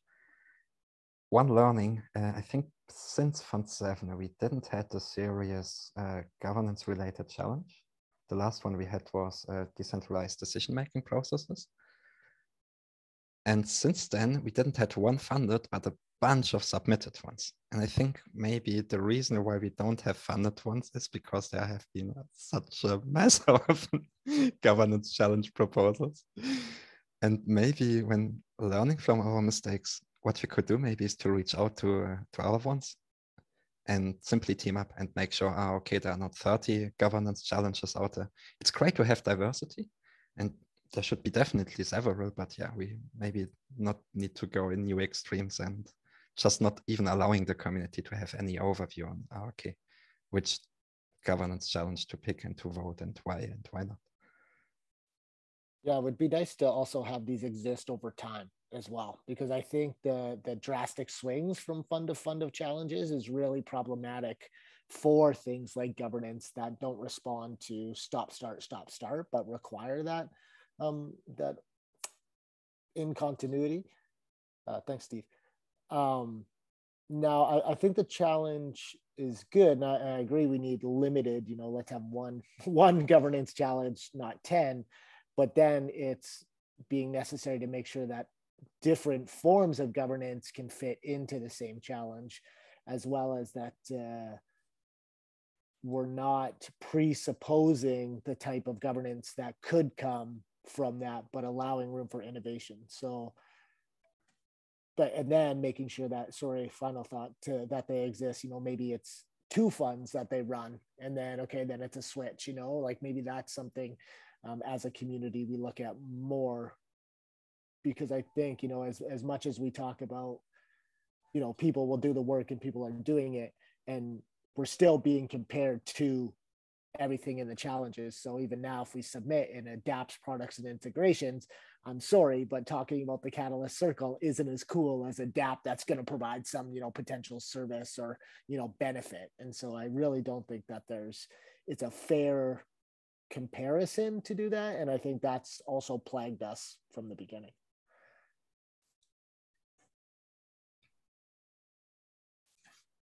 Thank you. Yeah, the proposal that I linked to, I put in as a governance very high level. It didn't say circle, it didn't say anything. And it talks about, let's experiment with, it could be you're really a big fan of holacracy and want to try that out with the community and form that, or you want to do audit stuff, or you want to be the admin team, or like, it's a place where we can keep doing this. And I just wanted to call out, with Felix being here as the Cardano Foundation Circle rep, there's a list of things that the Cardano Foundation itself wants to work on, and governance seems to be sitting right at the top of that list. So if we're going to collaborate and have like a challenge for this, I would also want to invite Cardano Foundation to have input into it and collaborate with the ambassadors as well as the community to set that up and make it as inclusive as possible, but really to use that as kind of, we can get the message out if we can get a lot of people contributing to this thing.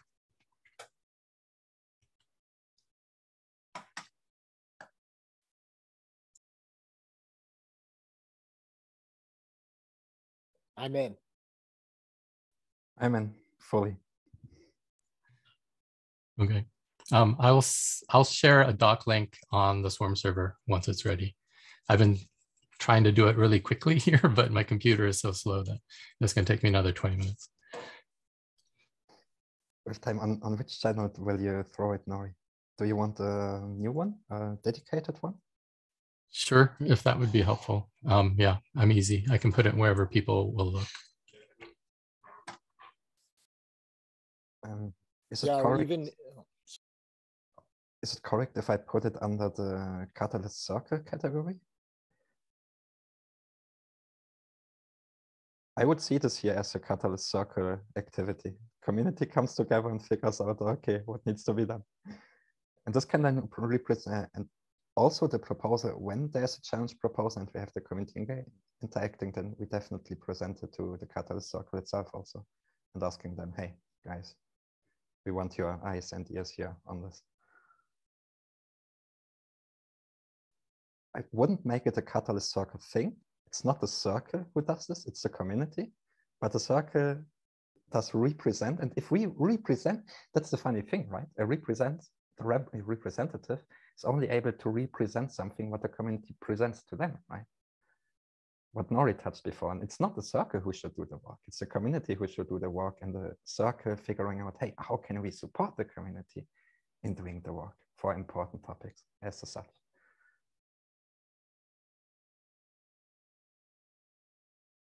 Maybe this is something what got a little bit lost over Catalyst Circle. In the first Catalyst Circle, for example, we had the problem sensing. So circle members had, when they started, they had 2 goals. Each of them had to have to find 2 or 3 main problems from their groups. What happened? They went out, sensed out the problem, brought them back into the circle. Then the problems have been categorized and clustered and prioritized. And then the circle went back to the community with the top problems and supported initiatives to work on the stuff. Some of those cards are still running, right? For example, which was what there are no systems to track trust and participation. Cool. Now Symbols is starting and everything, right? There's, inclusivity and whatnot. A bunch of stuff where we created the whole town halls and everything and whatnot. But yeah, really this process, don't expect too much from the circle. Expect your role. What is your role with the circle? Circle is the community. It's not those 7 people sitting there and making any making decisions. They don't even want to make decisions because they are all fucking stressed out. Oh, hey, why are everybody expecting something from me? But hey, I need the community to work and to interact, right? But kind of like moral, it's too bad he's not here, because kind of like he was saying as well, is that there's, the people in the circle, and the expectation from what we're talking about here today is a full-time job. It is being available to the community, to work with the community, to listen to the community, to go out to the community, to do all these things. I think one of the biggest problems, and, Kenrick brought this up with the finances, but we're really asking people to do a mountain of work that is not rewarded. And unfortunately, you're not going to get the level of expertise and professionalism that I think we all are expecting, or we're all hoping is going to at one point arrive. And so I wonder if it's like, if we do that and we say, okay, the sub-circles and the circle reps are supporting their community and going out and listening and then bringing that back, then they really need to be, again, in my pea brain, they really need to be holding office hours. They really need to be at, holding separate meetings, community meetings, like Kenrick put in there. The PA group, VPA group has 2 working sessions per week to allow different parts of the world to participate. Like, these should be common structures, and I think the more that we can put some guidance or parameters around, what does it take to be a successful subcircle, and still allowing people to adapt and make it work for themselves, but having some minimal standards of how engagement looks, I think that would go a long way too, because right now everyone's open to their own devices. And when we do that, then somebody does a lot, other people do nothing, yet they're compared equally, and they don't deserve to be compared equally. So if we want people to be delivering the same or performing the same roles and getting, same roles and same functions within the community, that we should have a minimum set of, okay, for engagement, for relaying it back to the community, for, problem sensing or listening, you have to have X amount of time available where you're open to help. I think those things, like, till now, we've left it up to each individual rep, but maybe that's a way as a community that we start, is to say, okay, as a rep, the expectation is that you're providing these services to the community that you're representing, or you're fulfilling these roles, and then you're on most of the time, like a full-time job, because that's essentially what we're talking about.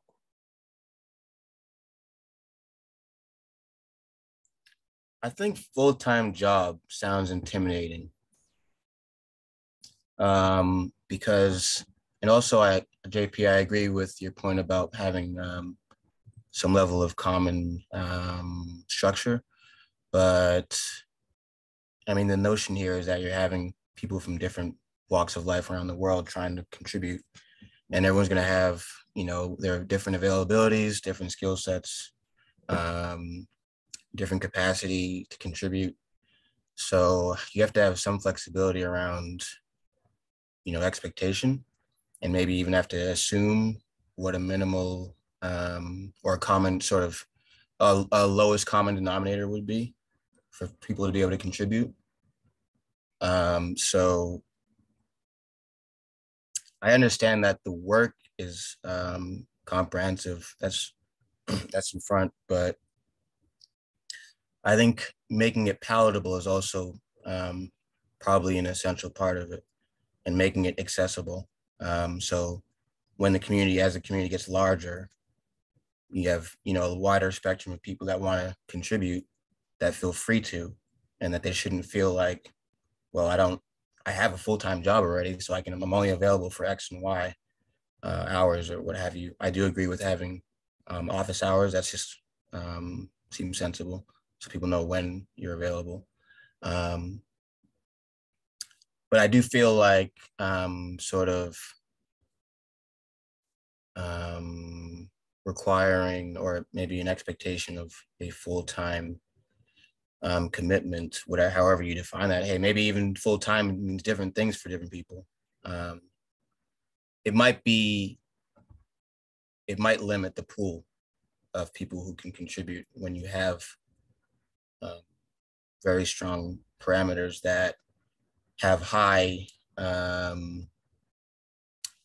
technical expectations, or just even capacity, but I just want to get that thought out there. I haven't been saying too much. Yeah, no, it's a good point, and I definitely take around the full time. The full time could be, a little triggering for some people. I would just say though that I personally, in Jonathan's opinion, I don't agree that anybody should fill these roles. I agree that there is an expected level of skill, capacity, participation, ability to engage, ability to present yourself in a professional manner that not everybody's going to have. It doesn't mean that other people can't participate in many factors. Just like as a CA, you don't need to have any skills really. You show up, you do your best, and you can be rewarded. When we're talking about something like a group that is going to eventually assume some sort of decision-making responsibility, some sort of, increased accountability to the community, then that takes a particular expertise and level of person that isn't, somebody who is working full-time and can only do it 5 hours a week. I'm sorry, you're not appropriate to fill this role. And I think that we as a community need to set that standard, which we haven't done, which is why we've gotten into so many of the problems that we've gotten into. So I definitely agree that it's not a fail-safe or a foolproof solution. But I do think we have to have higher expectations on some roles, and so we can hold them accountable. Because if we don't, then it's kind of like, well, I'm not paid. I'm just here as a volunteer. I'm here to do what I'm can do, as opposed to, no, I'm here to perform this function, to do these duties, and I am accountable to these groups of people. And we don't see that right now. So that's kind of what I was trying to get at with this full-time accountability professional cadre of people. I hear you. And I'm not trying to rebut or anything, but I think you'll probably have to then define, and professional can be subjective. I mean, what's professional? If you swear on a call right now, is that unprofessional? Is it about appearance? Is it just about the level of what you might consider to be a high integrity product or whatever? That might change from person to person, country to country. But minimal standards, like we had said before, like I think as a community, we can set those. We can set that bar. Right. Actually, that was actually, I kind of got lost in my thought right there, but I was going to say, yes. If you have these expectations, they have to be very clearly established and agreed upon, versus just saying, I expect. And it's like, well, what do you expect? Maybe my standards are higher than yours, and this is a very open thing. So I think I think if you're setting certain expectations, you're almost immediately narrowing the pool of certain types of people who have certain types of understanding and can bring certain levels of, quote, professionality to the community or to the process. Where I'm kind of thinking, I do agree that you should have like time and availability parameters that are available so people know when you're accessible. But I think a lot more, I think maybe, and I'm just sorry, I'm not trying to be combative, but I just feel like I think that you just have to then have it very clearly stated, you know, by defining each one of these things. What is professionalism? You know, what is, you know, X, Y, or Z? I think you just have to have these things, these standard or definitions and standards have to be established and visible and accessible for all in both. I mean, technically, like people can access it through internet or by a phone, as well as being able to understand the language when they read it. So everybody of all levels can understand, because I think that's part of the whole thing about being able to, I'm taking a big step back here, but like the idea is about giving access to those who weren't, you know, given access before. So when those communities start to file in because they like the idea of Cardano, and then they want to contribute in a more meaningful way, however that is, that they don't hit a wall of like, well, I don't have a bachelor's in X, Y, or Z, but so I'm not, you know, I'll just go hold my ADA and go buy some NFTs, I guess. You know what I mean?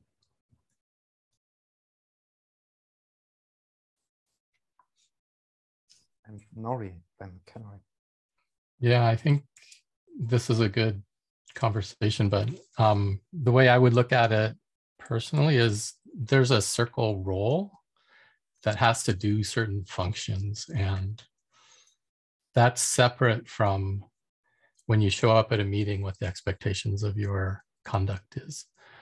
So having codes of conduct and expectations around professionalism, whatever, good, we can set those up and say, treat people respectfully, engage, etc. And I think that applies to people who show up. But the role itself, I don't know if it needs to be a full-time job. I think it could expand to full-time job if it's one person doing it. But that role, in my mind, could be fulfilled by this sub-circle. And they could be doing a whole bunch of work behind the scenes. And this person's just a reporter who shows up and says, this is what we did. Here's what we thought about. Here's the problems we're solving. And that's not a full-time thing. They just need to show up to the meeting to report. And it could be that entire group that they're reporting for that's doing the bulk of everything. And so that's kind of where my mind goes, because yeah, I would love to even decentralize the role itself and not have one person doing the role. It should be the community, and they're just kind of reporting back. I like what you're saying about the decentralization, and I do like the initiative of the subcircles, but I also want to kind of bring to attention some concerns in terms of how we formalize this. And I'll say this first. I hear what JP's saying in terms of it possibly being a full-time role, but I agree with Nori very strongly that it does not need to be, nor should it be right now, a full-time role. And as a mentor to the current circle, you know, one of the things I've kind of communicated is that when you think about your time management in any kind of role, and I'll keep it focused on circle, you know, it's defined as a 10-hour-a-week position. That's what's asked of people. Now, the challenge is it's very easy to find 100 hours a week of things that would be constructive, right? So how do you change 100 hours into 10 hours? Well, you prioritize. First, you don't try to do everything. And you try to set clear expectations about what you can and cannot do in this role yourself. And then, as Nori's describing, part of a very good initiative that happened in this circle was this formation of subcircles. And then I'll just get to my my concern again is that, and I don't necessarily have good answers for this, but I do think we have both ethical and practical reasons to think more carefully about the financing of these roles. Now, you know, in traditional life, you kind of have your work environment and you have things that you volunteer on. And when we're forming these new decentralized autonomous organizations, those things are getting blurred. You know, and there's a lot of positive things that are coming out of that. But I also think there's potential for negative outcomes as well that we need to be careful about. And that's why I'm emphasizing in this particular role of the circle. This is, people can make their own choices on a lot of things in terms of how they participate in Catalyst and the broader Cardano community. But this is a very clear role that's been defined by the leadership teams that are trying to form the Cardano and Catalyst communities.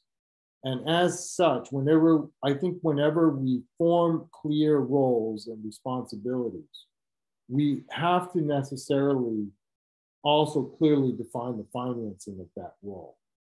And to not do that up front, I think raises really concerning ethical and practical problems that we've kind of seen now over the past year in this particular function. So that's why I'm emphasizing and bringing it up. But it may, over time, as the community grows larger and has more responsibilities, the circle governments could grow into a full-time responsibility, but I don't think that's the step right now. I think the better step right now is to reinforce the idea that this is a 10-hour-a-week position, and you're not expected to solve all of the community's problems. You're not even expected to solve problems. You're supposed to just identify. So when I'm suggesting that we put some emphasis now before we elect another circle on, how exactly is the circle going to be financed? I'm asking for that to be in the context of the current role as it's defined. Yeah, I just don't think, from what we've seen, Kenrick, and as being on there, I don't think that it's fair to say it only takes 10 hours and that's, you'll limit yourself to that, because there's too much work, there's too much expectation that work is being done. And what happens is when we do that and the people are in the role, then there's not really the accountability. If nothing happens, okay, I did my 3 months, no, nothing really happened, the project, no real accountability, and then the circle dies. I think if we want to have that professional level of governance, and I love Nori's idea of subcircles. Unfortunately, not every subcircle is organized to the extent where they could do that. And so, yes, in the end, that's what we want to work towards, but we also need to think, what is the transition stage? What is from what we have now to a completely decentralized subcircles? And the 10 hours we've seen, even now with adding a working session, which most people are gonna, we're hoping that most people will attend, because there's not enough time in those bi-weekly 2-hour meetings to get through everything. And so it's a challenge. My response to this is twofold. It may, clarifying that is important, but let me give a kind of counter view to that. When I personally, and I'll just speak from personal experience, and I know others have handled it differently, but when I took the role, I was kind of clear to myself that I had made a commitment to working 10 hours a week in this role. And I had come from a culture of and it was a hard thing to learn, but of meeting your commitments, but not overdoing your commitments. And so I had developed in my own professional life a kind of boundaries that I set for myself. And so I shaped my responsibilities to fit within 10 hours. And I did it quite purposefully. And even like there was an effort in Circle 2 to put this working group meeting together. And one of the things I push back on is you have to set an agenda for that meeting so people know whether they need to be at that meeting. Otherwise, you're just setting up another meeting and that doesn't fit into our scope.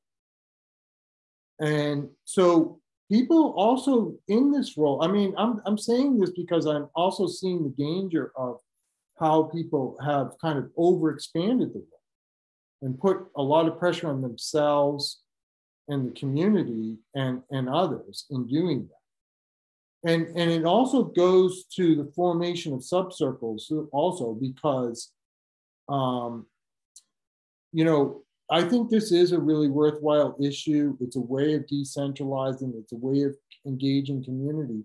But then you face the same issue. You're tasking people with responsibilities. And how are you financing those responsibilities? And have we actually just expanded the problem of asking people to do work without defining how that work is going to be compensated? Well, we do have the rapid funding mechanism. Sorry, Zoe, I see your hand. We do have the circle does have the rapid funding, which is the 7,000. So they have that going forward. So that we are experimenting with that already. But then the problem is that doesn't reward or incentivize the circle member to do it. It's just the subcircle. And so and even that I don't quite agree with. Like I understand, I wasn't part of that, and I agree with it. But like the analogy I put together as I was discussing this with another group, well, within the PA group, was you got to wear your own oxygen mask first, you know? And so when I heard that the rapid funding couldn't be used to fund the circle member who had lost funding in some other ways, like I kind of understand why you were setting up boundaries, but in another way, you cut off the oxygen for the person that's trying to take this on, and it's not easy. Yeah, it only became a problem when the circle wasn't funded though, right? And so that was our concern, is that you can't use this as a loophole because you weren't funded to get, because you have the in for how that money is spent, what it goes to, you know, you're the one requesting it on behalf of the community. So there's a clear conflict of interest potential. So that's why it was framed that way. Right. Whether it's the right approach, that's not for me to say. But sorry, Zoe.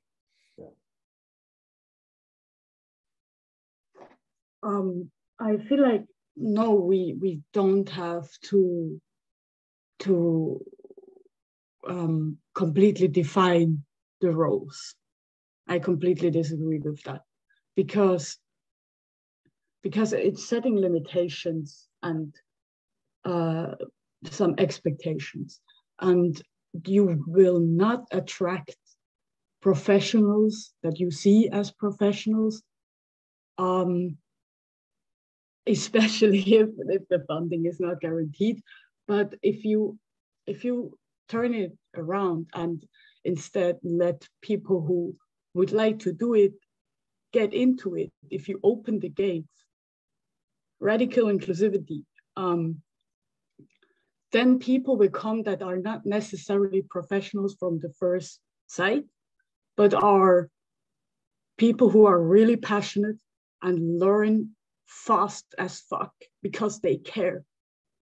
And I would even say that open the seats for several people who work together, because if you expect people to put in some time, some people cannot afford to just drop their job, and they need 100%. And if you exclude them, you lose people that are probably very passionate. And to other people who are passionate, you send the signal of, hey, we have expectations. And you can still have expectations and not make limitations. But you will come to this point if you not define the roles, but circle. If you can define what circle is for, how it could work, if you give tips and provide tools, example, circle gets a Zoom account that or everybody in circle or every seat, I don't know, so they can just set up meetings by themselves without the 40 minutes limitation. if you provide them tools and give them some freedom to do their own magic, then you will see wonders. You can't define, or if you make limitations, people will not unfold to their true potential.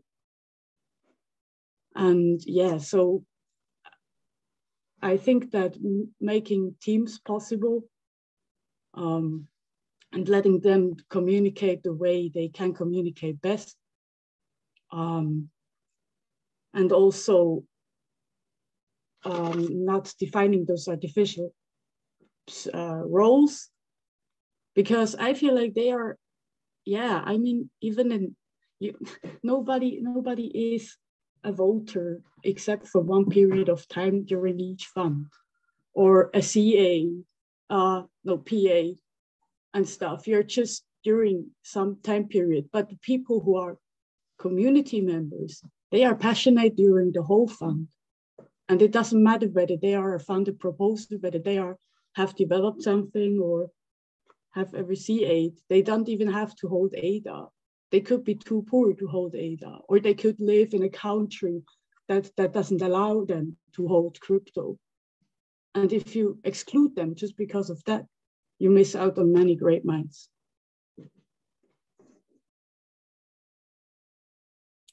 Yeah, again, I think we're getting what I feel like. Again, what I think about this is that what we're confusing a very specific group and role and what has been set out as the expectation for this group with an ideal state that we would like to get to. And I think that you're right. We want to be as open. We want to be as inclusive as possible. We want to be, you know, in a space for every single person to find within the community and participate.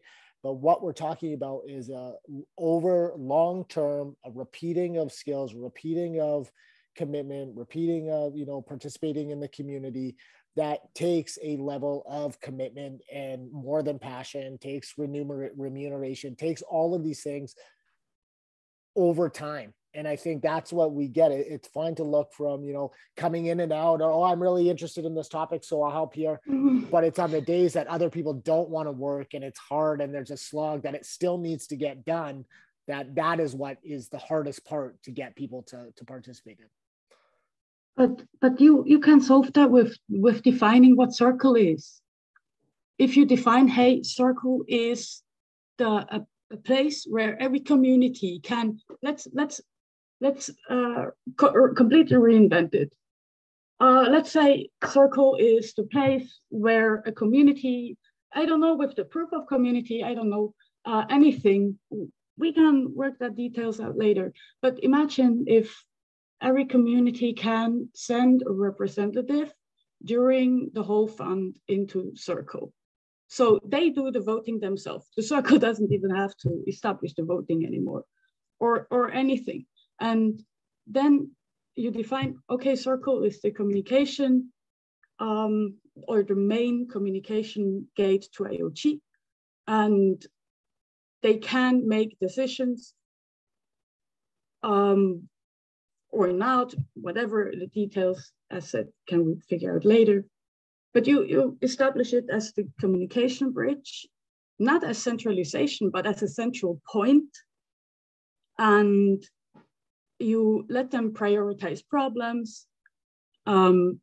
Maybe also if everybody is okay with a certain solution, define what everybody is, of course, but if you have consensus on certain solutions or on approaches to solutions, you can just implement them and stuff. And if you define that as the circle, then the people know by themselves what they can do there, and they won't contribute because they have to. It's because they know, hey, I can raise my voice there. I represent those and those people. You communicate to the others. And yeah, it's not like I'm saying that everybody can show up and just hop in and out and get funded. I really mean that if you define circle and everybody knows what it is, a big problem is out of the way already. And then you can open it up. And the open doesn't mean that just everybody comes in. It means that it's possible for every community, as then defined in Circle's definition, from every community, can they delegate somebody to raise the voice of the whole community? Yeah, Swarm, maybe Swarm's a good place to lead at, because I think you're right, Zoe, is that we don't have a good enough explanation. We don't have good enough definitions. We don't have good enough, how we think it should go or what it should look.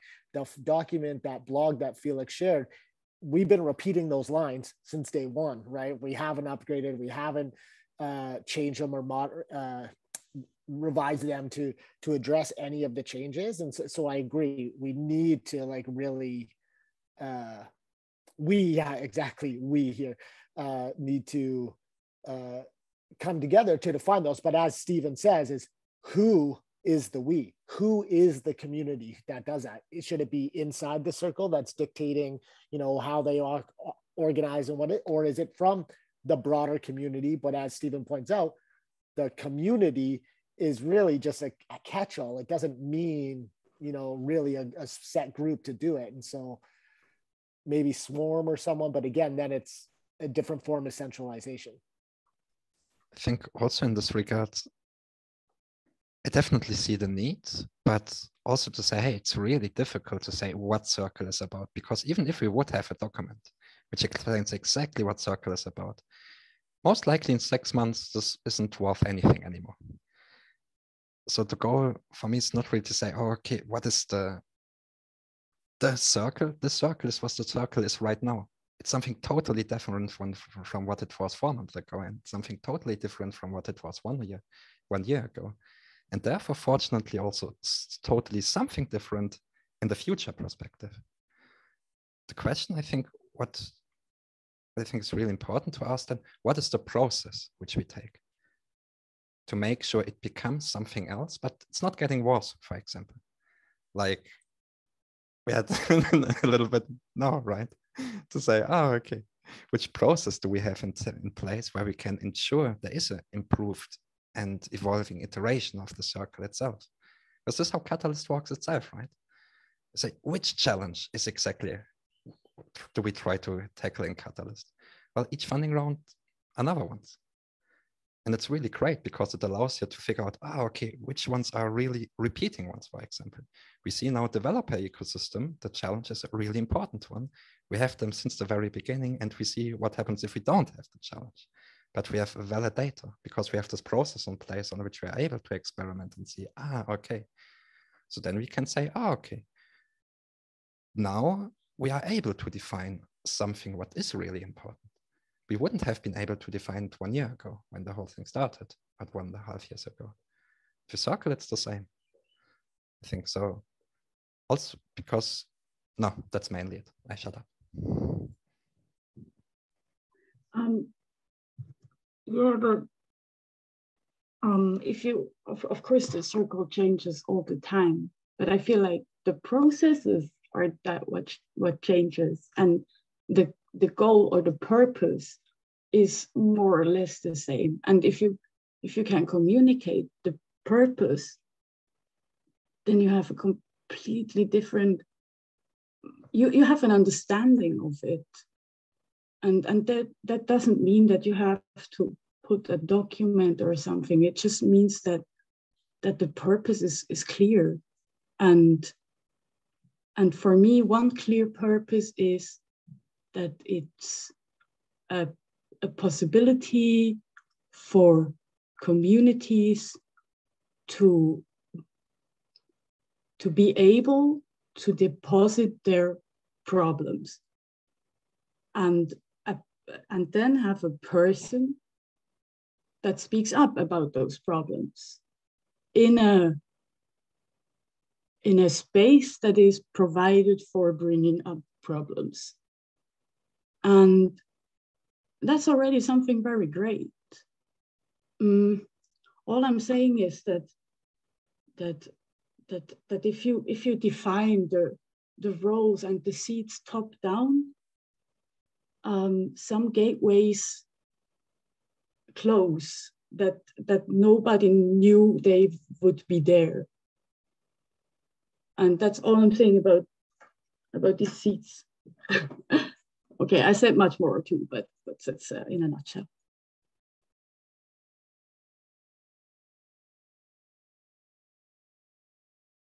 Yeah, the more we can spread out the creation and you know, the setting of those roles, expectations, or whatever we want to call them, I think, you know, like, do we need different community workshops? Do we need, you know, a repository where, like, a poll that I ask Polis or whatever, where people can submit, you know, this is what we need, and then it gets compiled. Of course, it still takes people to write it, send it out, do all the compiling, but you could plan, you know, okay, well, we'll dework those types of things. You know, you could do that, which would further decentralization.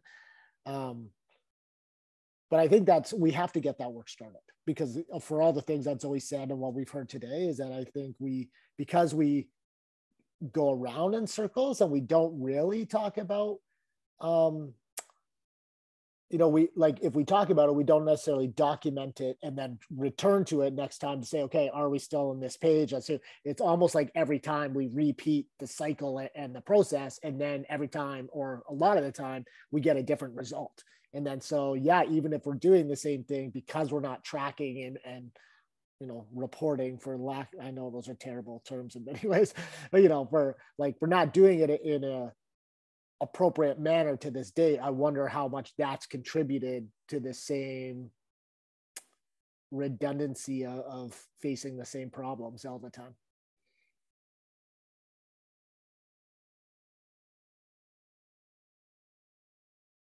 Oh, Stephen. Ooh, what's a while? Thought already. Stephen. I know, I just see him in the chat. Stephen. Oh, sorry. I want to speak. Call about governance, and he says nothing. This is. I mean, perhaps there's a certain artificiality about all this, you know. And this is just, I'm not putting, you know, IOG want a circle. Okay, they want a layer of governance. That's why we're talking about this. It's not because we want one. Okay. Left to, this is a devil's advocate, Felix. Okay, so left to ourselves over time, our own communities emerge. Okay, and do our own communities work in our own way, and they work better that way if they are not artificially led by IOG. IOG have a certain roadmap. They want that roadmap fulfilled. That's why we're talking about this. That's why we have these tensions, and that's why we have these politics. Perhaps the solution is not to respond at all to IOG and to just go and build our communities.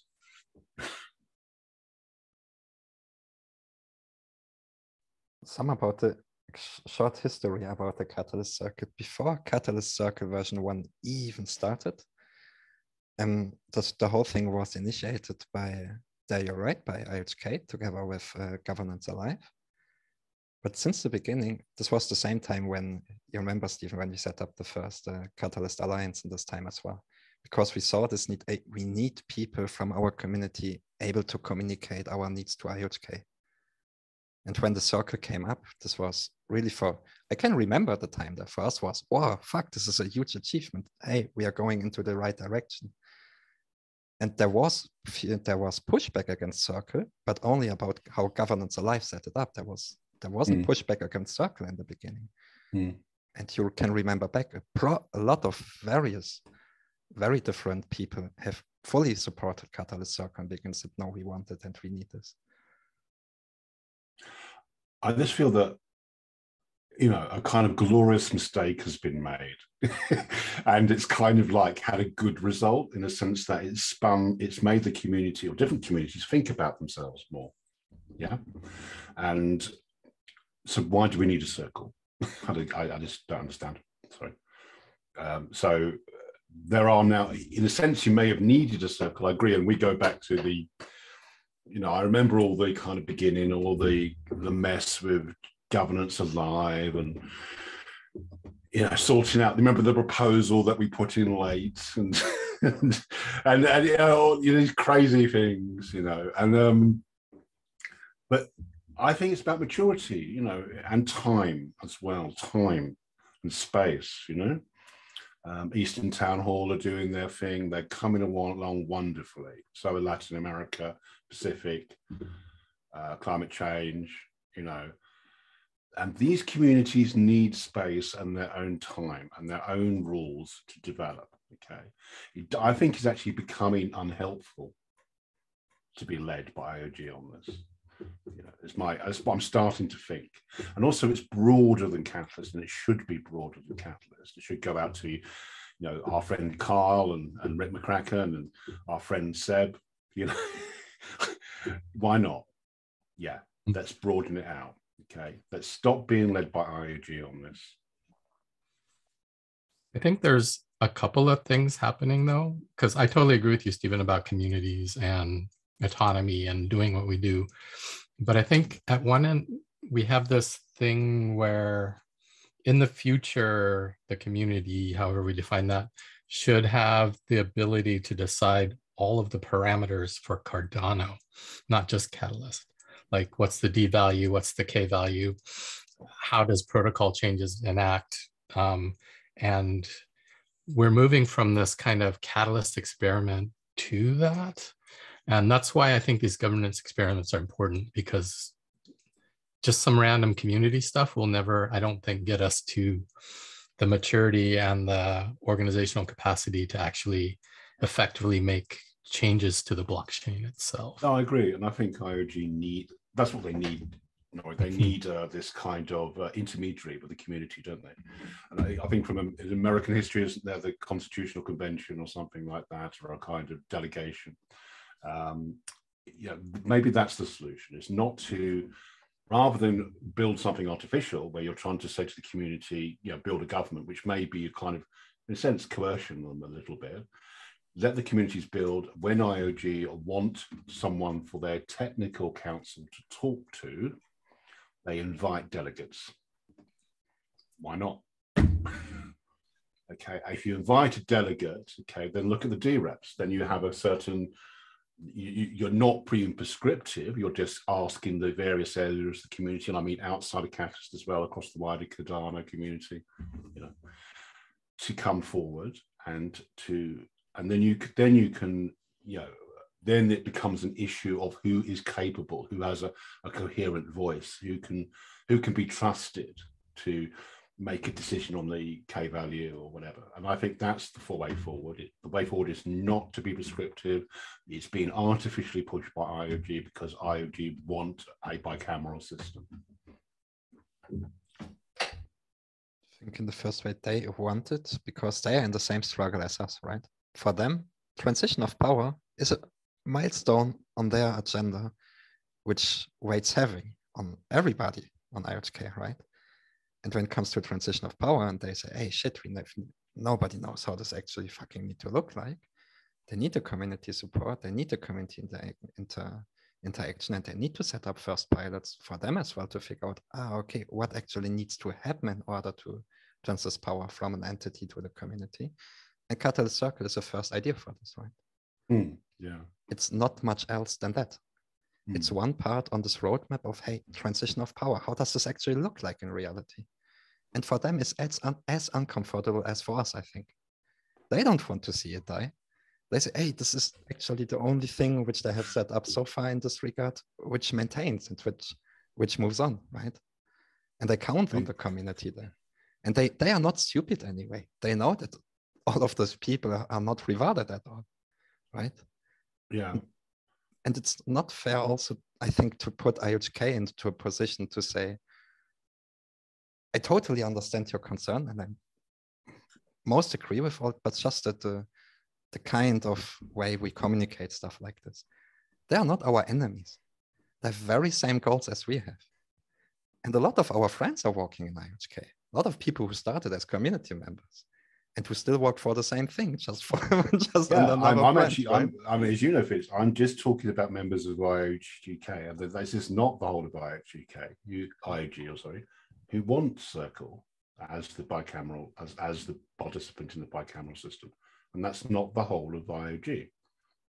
Okay, so I would suggest to IOG to reconsider the why have an the real danger I'm seeing, I actually think it's happening already actually, is that in the rush to create a artificial governance, like in the community, they're replicating themselves, they're replicating a centralized body essentially. There is communities out in the ecosystem that are maturing and developing, and they're developing their own. Now we're starting to develop our own voting systems, our own tokens. We're getting more, it's getting there. Yeah, it's taking time, but it's getting there.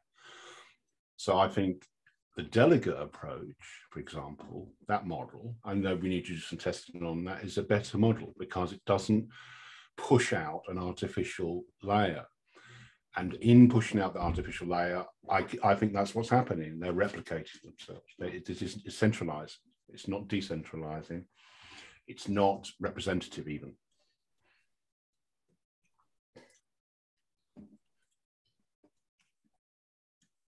I just wanted to say I appreciate what Stephen just said. The aspect of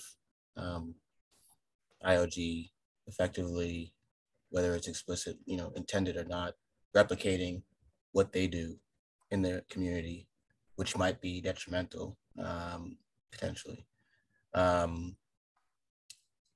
in the sense that you're centralizing, decisions. Yeah, IOG are. I want to really emphasize what Felix is saying. IOG are our friends, okay? And they want decentralization, all of them. So we all have. I'm not saying they're bad. It's just we disagree on some of us would, and even within IOG, I suspect this goes. I know this goes on. People, but not everyone agrees. These are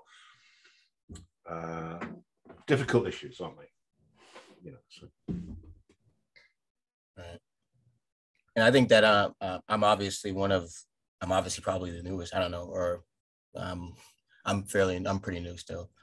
So maybe that's why I'm seeing things a certain way where it's not as palatable as other conversations have been. But I mean, I'm just I can only speak from my perspective and whatever experience I have and whatever experience I've had so far with the community here.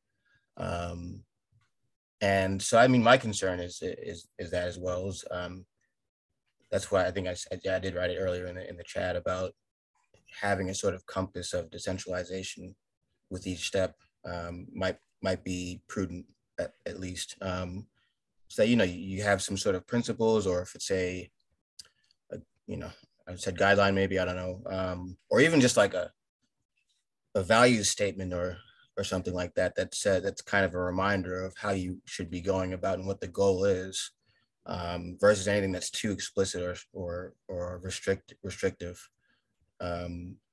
because maybe all we're really looking for or needing is to understand what it is that IOG is doing with regards to governance, and identify those aspects and say, okay, this is what they're providing as far as governance. So just pull those aspects out. It's X, Y, Z.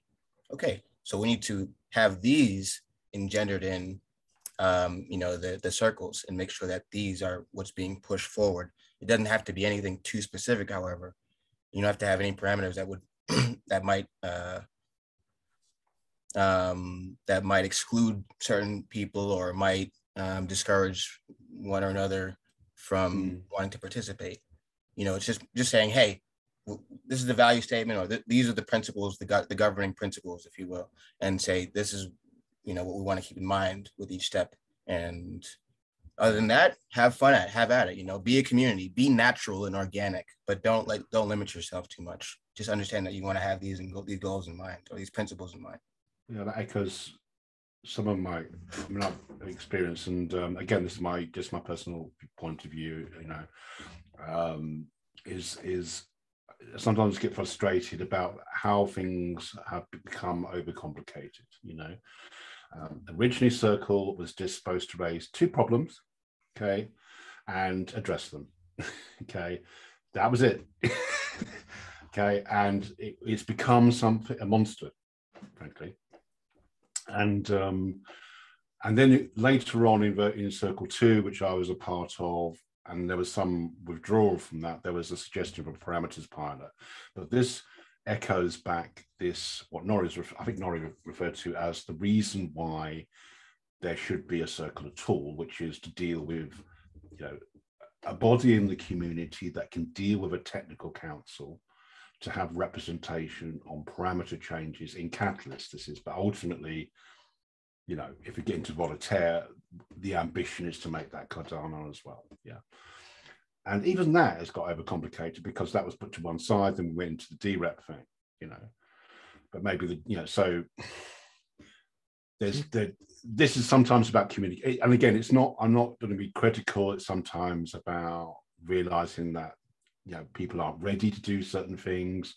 So you have to concentrate on other things, yes, technical reasons and stuff like that as well, But I think what you just said is a very good reminder, is that's all we need is really, this is just a blockchain. Well, not just, it's a great blockchain, okay, which we can use to build an alternative economic system on it and to write smart contracts, do our tokens, do our NFTs, all that sort of stuff. And we just need representation of many different communities, not one community, and many different use cases to negotiate in a decentralized way on how to manage that, how to manage the parameters. That's what we're aiming at, and it's that simple. And I think what is also quite important, and this is really sad, is that there isn't any list of Catalyst Circle achievements, because whatever Catalyst Circle is, let's have a look on what the Catalyst Circle actually achieved and triggered so far. Okay, in the very beginning, it engaged people already in nominating themselves. And when I think back, for example, on Catalyst Circle version 1, where we had the Swarm intern pre-nomination, where we said, hey, let's nominate the people we want to have for the election. There was some beautiful interaction there. And this was, I think, for many people, a really strong experience in this regard as well. Then what happened as well is that in the first Catalyst Circle event took place, this was in Fund 6 or 7. 6, there wasn't enough CAs. And 30 CAs was a big number. And the goal of the circle then was, as a spontaneous, to say, oh shit, we need to onboard CAs. And this was when Catalyst Swarm and School teamed massively up, and we onboard 250 to 300 CAs for this time. Then it created its first sub-circle without even knowing. Because Circle said, hey, no, Circle members themselves decided we don't want to be led by governance alive. We want to take it in our own hands. And Dora in this time was just saying, hey, you do as you wish. If you don't want to work with them, we kick them out and we find alternative. This was the time then when we announced, hey, we need facilitators. And Norrie and Pete showed up. And then said, when we need Nadim. When he said, oh, now we need secretaries. And then JP and Steve and Peter showed up. And then we said, oh, we need treasurers. And those people are started fully by own engagement voluntarily to interact with the Catalyst Circle. And whatever happened, a lot of conversations have been triggered in the community around the Catalyst Circle. Governance became a quiet topic. Without Catalyst Circle, we wouldn't have this discussion right now, where we would speak about governance, but actually on a real database, because we see in reality what's happening. We don't have to only hypothesize and dream about what would happen if. We have the real use case. We have valid data from which we can learn more. And even if a lot of shit happens, there are a lot of positive things which are triggered from Catalyst Circle, I think, just by itself. That groups like sub-circles emerge, and that they say, hey, no, we don't, even the fact that sub-circles emerge and they say, we don't want circle anymore. That's an achievement of the circle itself, because without the circle, there wouldn't be sub-circles, right? Yeah, I agree. I think that should be embraced, Felix. So I think the destruction of circles should be embraced. I'm not saying that's going to happen. If that's what should happen, and this is, For example, Stephen, to yourself, how many proposals did you wrote for Q&A though, just because Catalyst Circle? A bunch, right? And a bunch of proposals I've written for Circle. And the Catalyst Circle helped a lot to even shape the direction Q&A took to, right? We say, oh, really, governance oversight, and whole groups even emerged by this. So I think along its way, Catalyst Circle is a fucking huge success.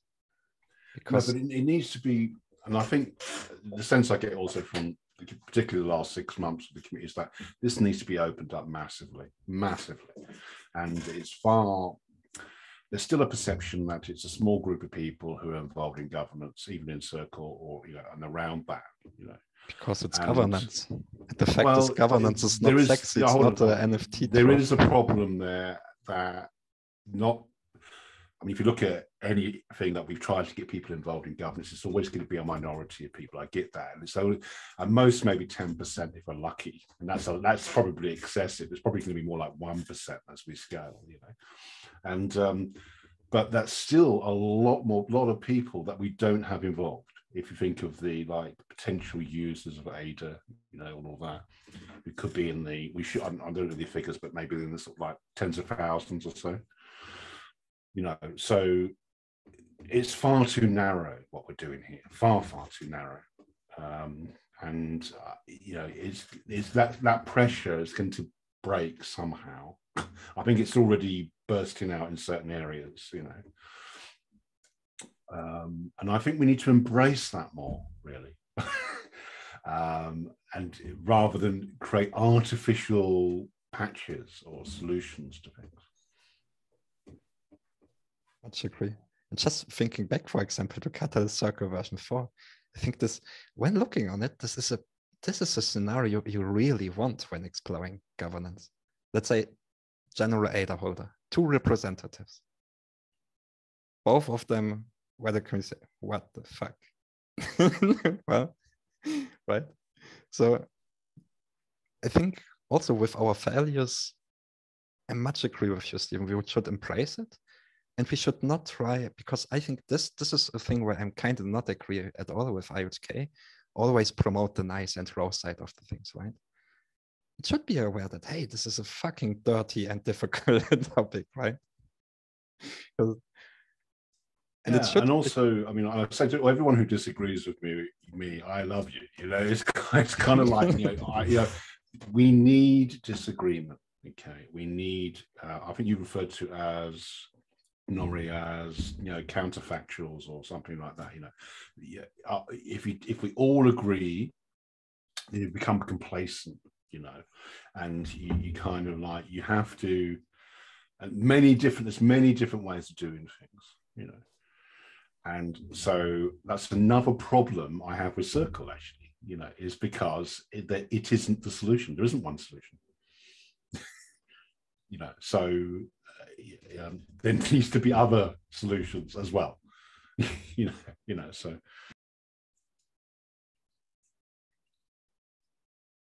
Can I ask a naive question? Just kind of thinking aloud.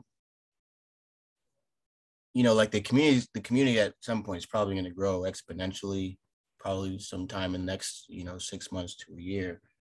And I know NFTs are the popular, easy thing, kind of the big, sexy thing. Can a sort of a burgeoning group or a large, I don't know what we'd call it, a new sort of subculture within the space, but that's very fervent. What if they do organize themselves well enough, where they can accomplish things probably, within their own sort of, I guess, little subculture. They're doing a lot, and then they hear about Circle. Are you free to just sort of go, to participate? I don't know if I'm making sense, but yes and no, I'd say. I mean, I think that's already happening. I think the NFT community, some of the stake pool operators community are independent, if you like, a little bit of Catalyst, and in a way are advancing in their own maturity towards building their own governance and their own communities. And they don't, although in principle, they could be a part of Circle, in practice, they don't feel they can. Now, why is that? It's not all their own fault, I can tell you. It's because of the way that Circle is structured artificially. Right. In my view, I qualify that. I think also because the community is not yet mature enough. I think Right. this will definitely happen, but yeah, from this perspective, the community is not mature and doesn't feel strong enough to do. Imagine we would have a, let's say, 20,000 people community, and we would have a voting app, open source and whatnot, and we would vote on stuff. This would be a direct challenge for the circle. Imagine just a scenario we would have these tools right now and this maturity or whatnot. We don't have yet, but we have a bunch of developers and committed people in the community who walk in this direction, right? Right. So I think this will happen, and then the circle itself will have to ask itself the question, oh shit, how do we, because they are not at all communicated to them, do totally their own stuff. Right. Is the concern by IOG then like, hey, that's not approved by me, or like that's see, that I think that's kind of the slippery slope at the end of the day is this stuff was innovated out of necessity because people weren't being heard, etc. Right? So like you don't want to engender the same mistakes or continue the same sort of pattern of behavior or control, etc. I understand you should have standards and sort of like a road for people to operate on versus kind of, but I think a concern that I'm thinking of is, when it starts to feel like you have to be part of this group, actually, if you want to affect change, it gets tricky. And to the point you just made, Felix, imagine, actually, maybe you guys have seen this. If you ever go into, and I'll go back to the NFT thing, but if you ever go to like a Twitter space for Ethereum, whereas, Cardano, you think a large group is probably like towards 100. Sometimes if you pop into an Ethereum Twitter space, it's like 2,000 or 5,000, it's ridiculous. And if you try to sort of accommodate that with what we're trying to do here, I mean, it'd be impossible. So, I mean, I feel there should be a way, to be able to grow and still be heard without necessarily having to file into a certain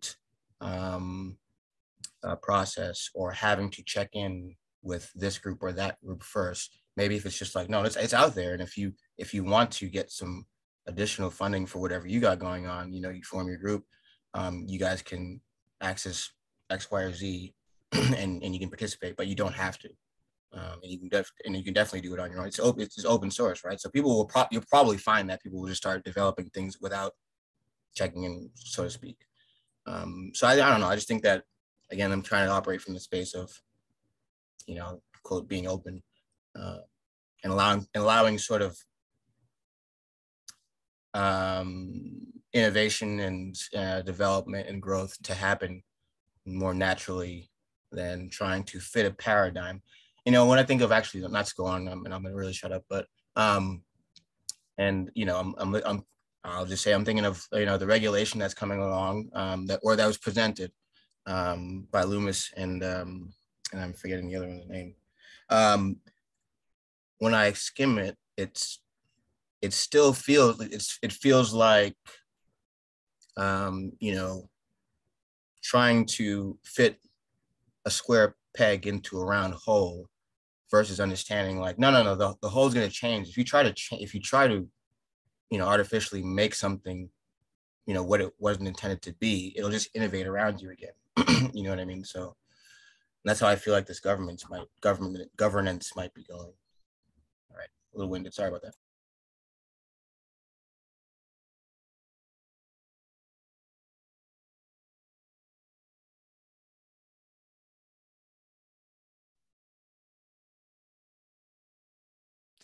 This again, epic 3-hour call. No, I was happy of, oh, okay, cool.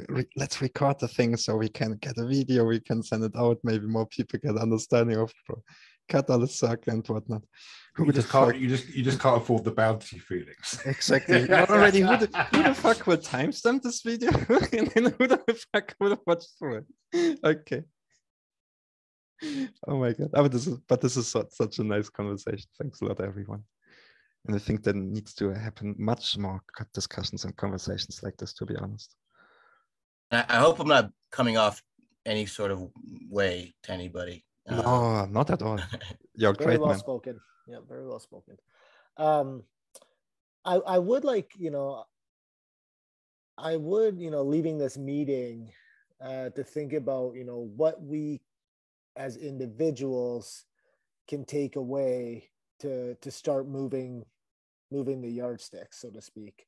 So I know, Zoe's mentioned many times, a need for defining roles and what the circle is, and the roles. Is that something that maybe we want to open up? Yeah, collecting them, like doing a poll.is, doing some sort of information gathering, because I really think where, like, from what I've heard from this discussion, is there's lots of good ideas that people have, but everybody, and hope I don't offend everybody, but everybody seems nervous to take that first step, or unclear of who, what, and where is that first step taken.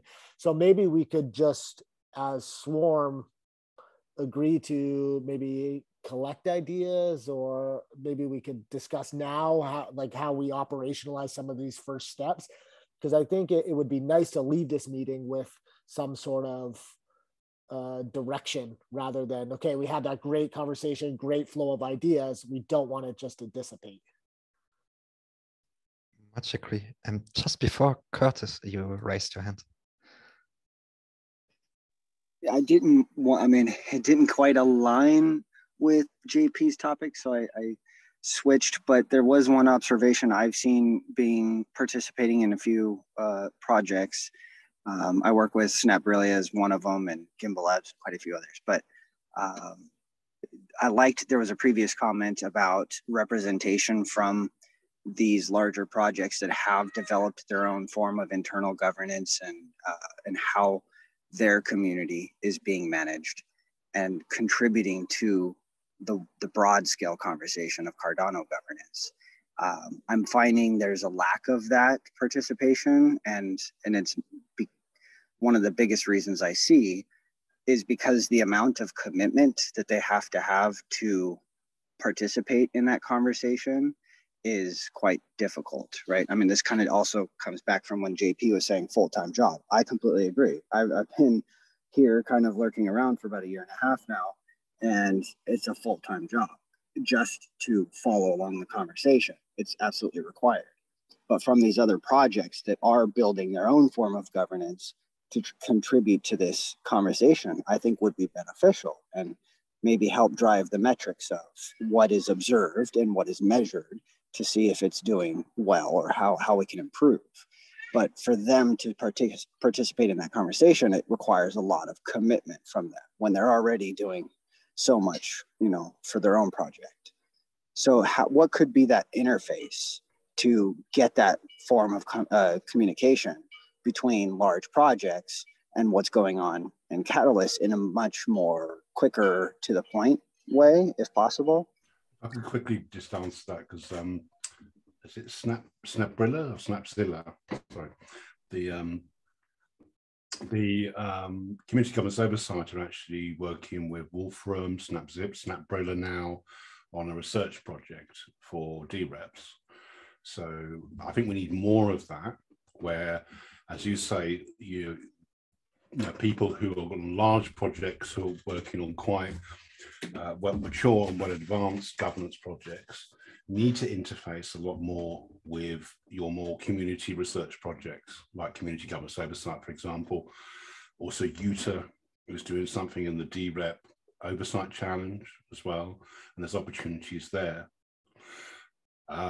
So I think and also I would expand that out beyond Catalyst as well, to sort of like Drip Drops, the work that they're doing on elections, I suggested to Rick McCracken that maybe some funding could be sought for doing game theory analysis of their election process, for example, that kind of thing.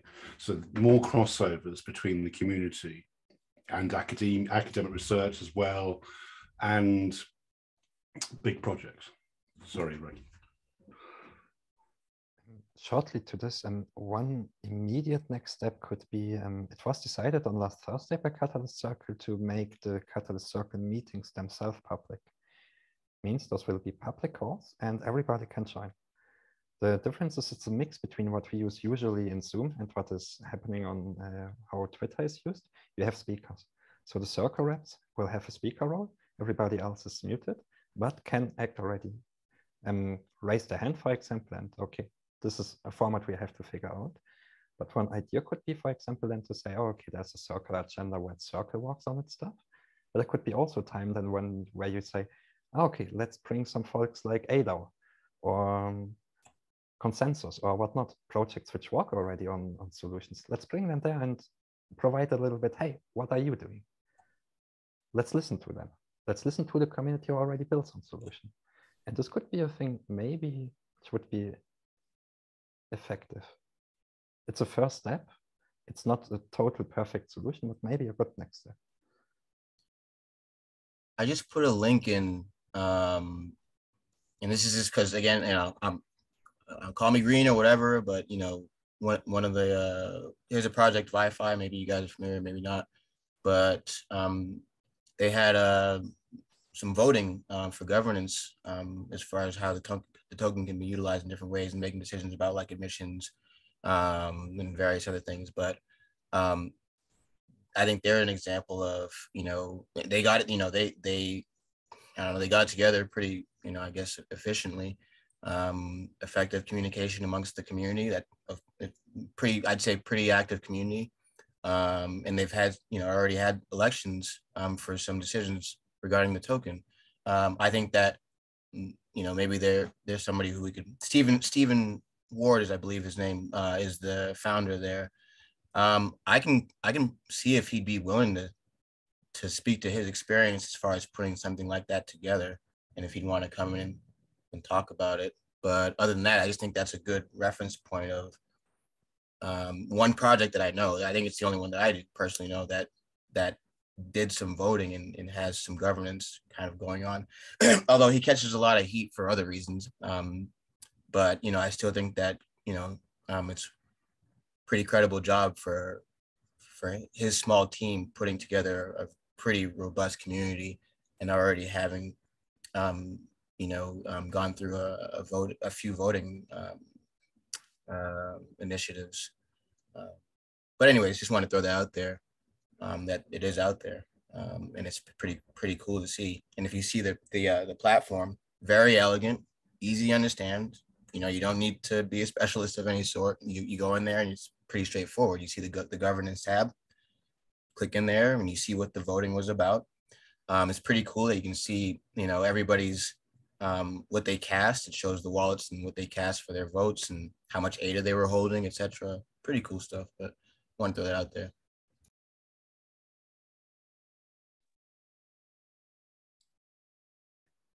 And with that, ladies and gentlemen, it's 3 hours now.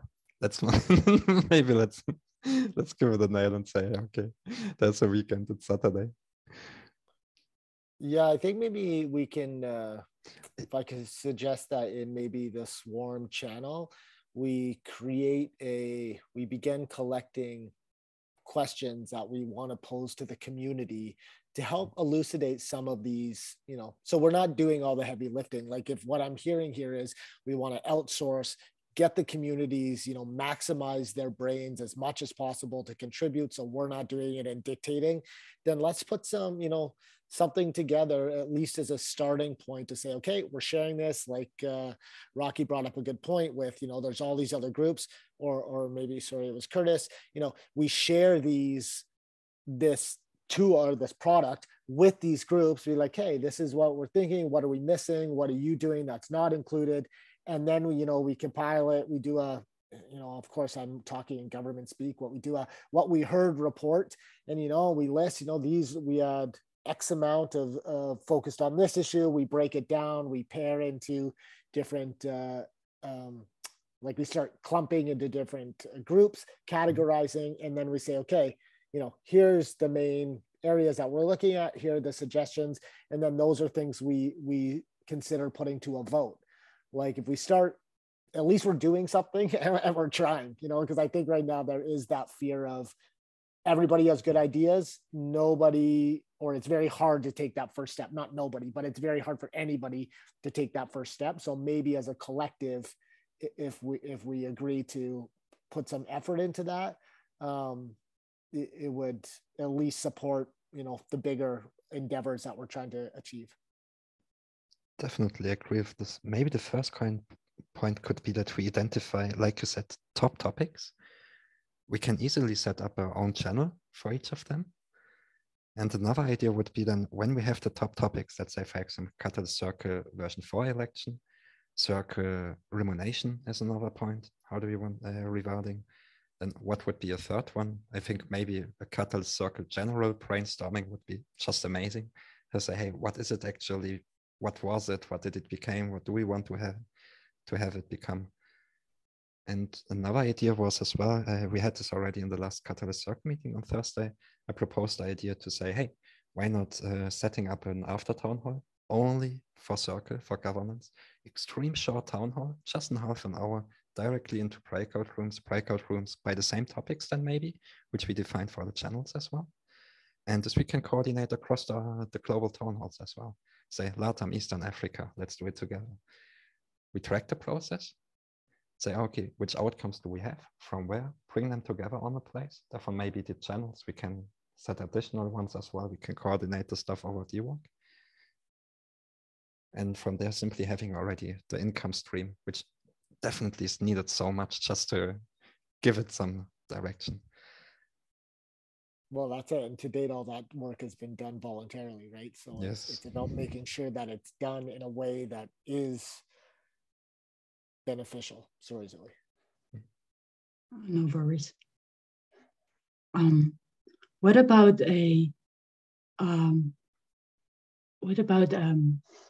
just in the Catalyst category? Catalyst Circle category. There's info, Catalyst Circle, and then a new one, governance challenge. What if we just add there something like sensing circle or something, where you can just put your some issues or other ideas and stuff, and then you can just put that, and everybody who would like to answer it can create a thread. Like this, you don't have to put all the topics as channels. You can just make one for any ideas or any problems. Yeah, the thread's a good idea. The thread's a great idea. Otherwise, it's like this massive and you're scrolling up. But at least if it's in a thread, it can be topic specific. So that's a great idea. And then we're not having 1,000 more channels to look at. Yeah. Yes. The problem with the threads, they delete themselves after time. Deleted. They delete themselves after time. Oh no, I thought that they just kind of archive. Well, maybe. Then maybe a way to fix that is that we have it, but then we have shareable Google Docs for each of them, and then we could have the idea, people answer idea, and then in the link it would just link you to the doc, so then we're all in the same thing. Could be a way around it. Nice. Still messy though. But.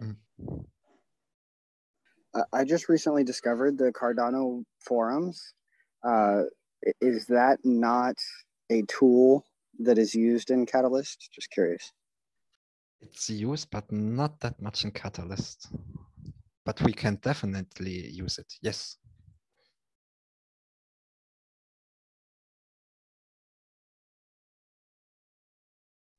Yeah, just a thought. Maintain everything. Well, it sounds like we have some good, Felix, sounds like we have some good ideas. Nice, Stephen, for the next couple to move forward. So maybe if we can do that, then we can all start working asynchronously. But I did not plan to stay for 3 hours, but it was too good to leave. So much appreciated for all the thoughts and contributions. I think we're all here for the right reasons. You know, we may not agree on everything, but we're here trying to do our best and trying to succeed. And so I think if we continue with this culture of optimism and working together, we're in a great spot to continue doing this. So thanks, guys. See you next week. Definitely. Oh, can I just, I'm sorry, just looking for clarification. So same time next week here? Yes. Okay. Okay. Each Saturday, 17 UTC, and even the Zoom link is each week the same. Each week the same. Okay. Thanks for your patience, guys, and for letting me speak. Thanks for joining, man, and have a lovely weekend, everybody. You too. You too.